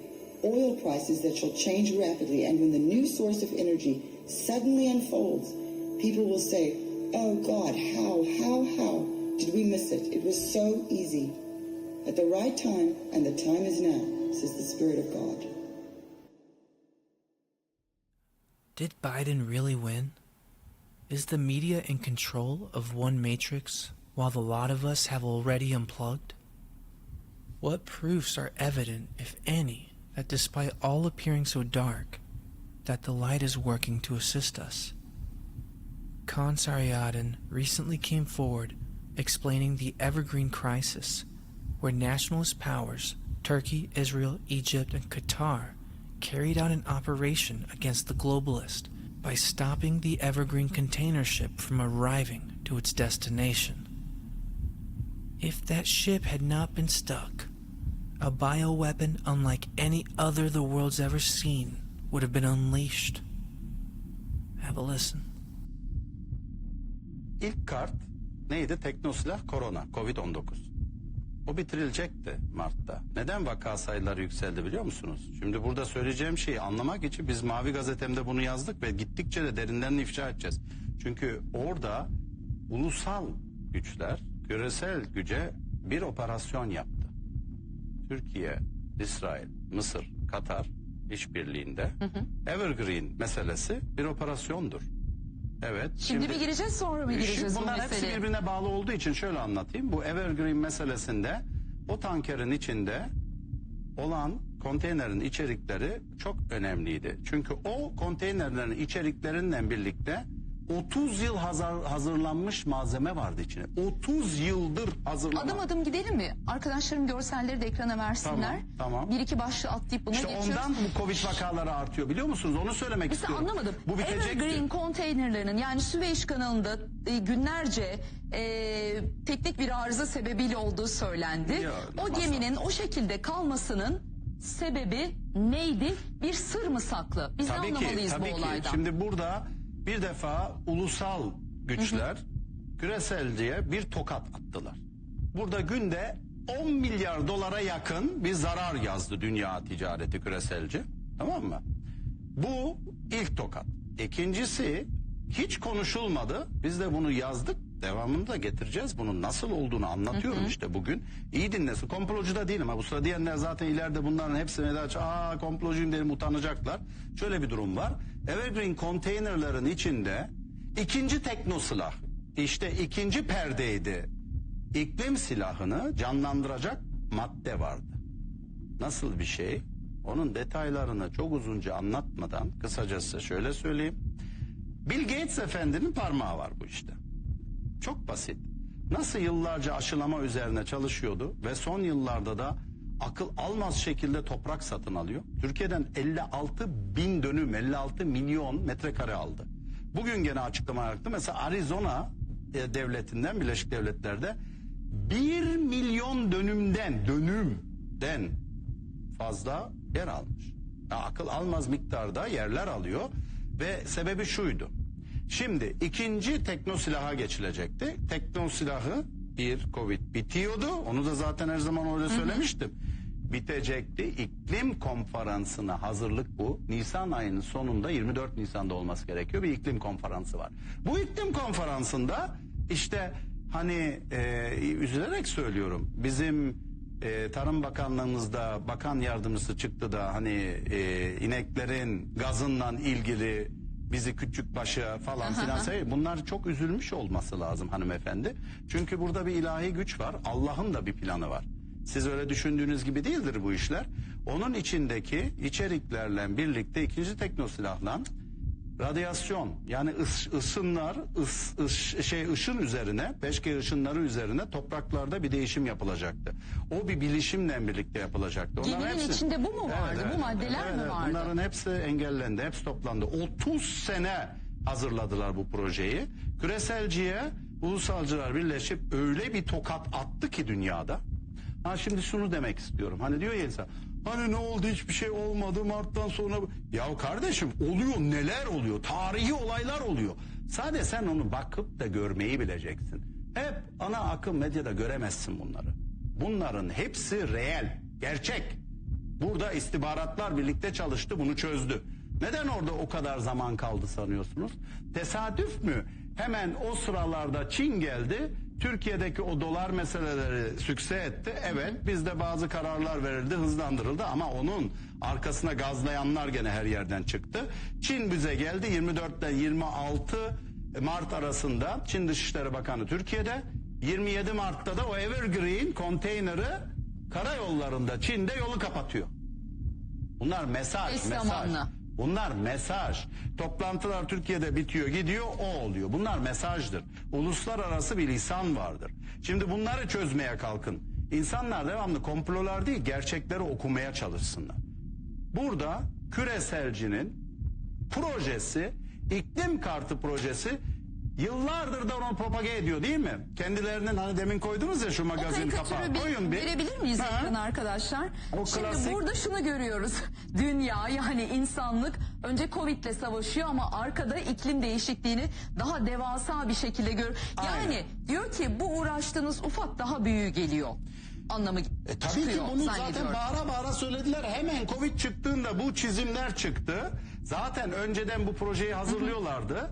Ondan sonra klasik bu veganlık projesinden birlikte sanal yapay et projesi, tehlikeli bir şey o. Çünkü insan birazcık anlıyorsanız az bir şey anlıyorum yani o işlerden, biyokimyasal yapısından. Tek bir protein tarzı oldu mu amino asitlerin profilleri eksik olacak. Onları hiç anlatmıyorlar. Orada korkunç şeyler yapılabilir. Buraya da zaten uzmanlar çıkıp bunu anlattığını da biliyorum. Çok da güzel anlattılar önceden. Herkes bir kulak versin buna. Proje oydu. Ve Bill Gates efendi kendi tarzı gıda, tarım sahip olacak. Çünkü gıdaya sahip olan insanlığa hükmeder. Tamam mı? Yazınızdan şu bölümü bir okuyabilir miyim? Mavigazetem.com.tr'de bu Evergreen meselesini kaleme almış Kaan Bey. Çok çarpıcı cümleler var. Çok hızlıca okumak istiyorum. Geminin içinde 5G vericilerine yerleştirilmek istenen radyasyon ışınlarıyla oksijene karışacak özel bir kimyasal malzeme bulunmaktaydı. Tanker görüntülerine dönelim ve yaşanan süreçte bu durum tamamen lağvedildi. Malzemeye el konuldu ve el konulan malzeme imha edildi. Küresel güç Covid-19 yalanından sonra ikinci senaryo iklim kartını oynayacaktı ama süreç Evergreen operasyonuyla sekteye uğradı. Geminin karaya oturmasından hemen sonra Avrupa ülkeleri teker teker halkları yeniden yaşam kısıtlamalarına soktu. Son bölüm de çok önemli. Aynen. Sayın Biden düşman olarak ilan ettiği Türkiye'yi bir anda dost olarak anmaya başladı. Çin tam Türkiye'yi ekarte edeceği toplantı yaparken Evergreen vakasından sonra Türkiye çok önemli bir ülke demeye başladı. Hatta iklim konferansına davet edilmemiş Türkiye hem Biden tarafından davet edildi. Olan Bill Gates'in öküz gazı projesi ne oldu? Suni et projesi ne oldu? Gitti milyarcıklar. Siz Bravo. özetleyin lütfen. Aynen o. İşte konu o. Nasıl oldu? Akabinde bu meselenin bizi davet ettiler iklim konferansına. Mesajı aldılar. Uluslararası, devletler arasında bir lisan vardır. İşte bunun lisanını biz çok güzel kullanıyoruz son dönemlerde. Artık eski Türkiye yok. Bunu anlasın insanlar. İlk bölümden ben sosyal medyada yazılanlara da biraz baktım. Bizim reji ekibinin de arada soruları var. Bir tweetle başlayayım. Evergreen meselesinin iç yüzünü bize anlattınız ya, o kanaldaki geminin orada tıkanıp kalması. Herkes bir sürü şey söyledi ama en farklı açıklamayı biz sizden duyduk. Mesela tweette diyor ki bir izleyicimiz, Evergreen gemisindeki yükü bilen diyen olmadı, şimdi öğrendik diyor. Siz içindeki yükü söylüyorsunuz. Evet. Neden yapıldığını, bu operasyonu söylüyorsunuz. Bir de rejideki arkadaşlar çok güzel hatırlattı arada. Türkiye'nin de bu operasyonda olduğunu söylüyorsunuz. Küreselcilere atılan tokatta Türkiye'nin de eli parmağı olduğunu söylüyorsunuz. Çok böyle kısacık bir kere daha bizi aydınlatın bu konuda. Bu ulusal işbirliğinde yapıldı. Mısır, Katar, İsrail, Türkiye birlikte oranın içindeki yükünü zaten takip altındaydı. 30 senedir hazırlanmış malzemeydi onlar. Öyle kolay kolay değil. Çok yüksek teknolojik bir madde. İklim kartına hizmet edecek malzemeler vardı. O malzemeler, şimdi o gemi gidecekti. 5G cihazlarından birlikte topraklara vurunca çok değişik bir haşire istilasına sebep olacaktı. Bill Gates efendi de bunu neye kullanacaktı biliyor musunuz? Büyükbaş hayvancılığı ve hayvancılığı genel anlamda yok edecekti. Ya siz hiç düşünmediniz mi? AB komisyonu, parlamento başkanları neden Türkiye'ye geldi? 2 saat 45 dakika Cumhurbaşkanımızdan bayağı uzun bir görüşme yaptılar geçen. Geçen dedim. Niye acaba?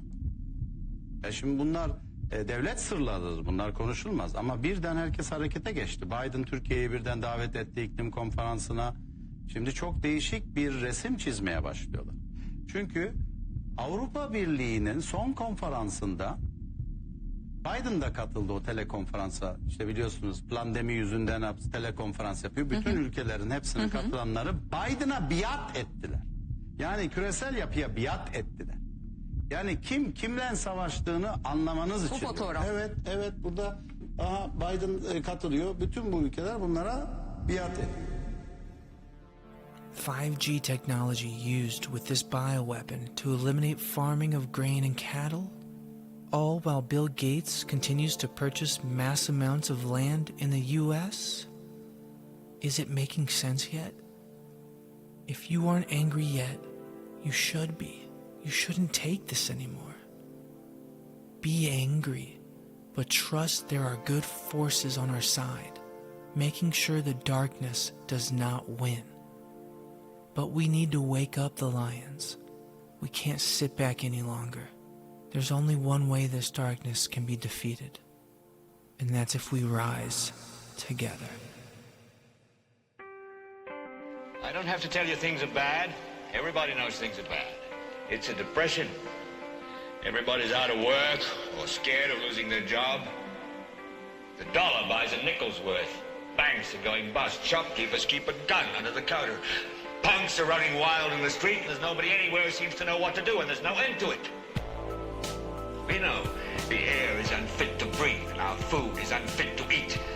We sit watching our TVs while some local newscaster tells us that today we had 15 homicides and 63 violent crimes, as if that's the way it's supposed to be. We know things are bad, worse than bad. They're crazy. It's like everything everywhere is going crazy, so we don't go out anymore. We sit in the house, and slowly the world we're living in is getting smaller, and all we say is, please, at least leave us alone in our living rooms. Let me have my toaster and my TV and my steel-belted radials, and I won't say anything. Just leave us alone. Well, I'm not going to leave you alone. I want you to get mad. I don't want you to protest. I don't want you to riot. I don't want you to write to your congressman because I wouldn't know what to tell you to write. I don't know what to do about the depression and the inflation and the Russians and the crime in the street. All I know is that first, you've got to get mad. You've got to say, I'm a human being. God damn it. My life has value. So, I want you to get up now. I want all of you to get up out of your chairs. I want you to get up right now and go to the window, open it, and stick your head out and yell, I'm as mad as hell, and I'm not going to take this anymore. I want you to get up right now. Get up, go to your windows, open them, and stick your head out and yell, I'm as mad as hell, and I'm not going to take this anymore. Things have got to change. How many stations does this go out? You've got to get mad. 67. I know it goes to Louisville and Atlanta. We're not going to take this anymore. Then we'll figure out what to do about the depression and the inflation and the oil crisis. But first, get up out of your chairs, open the window, stick your head out and yell, and say,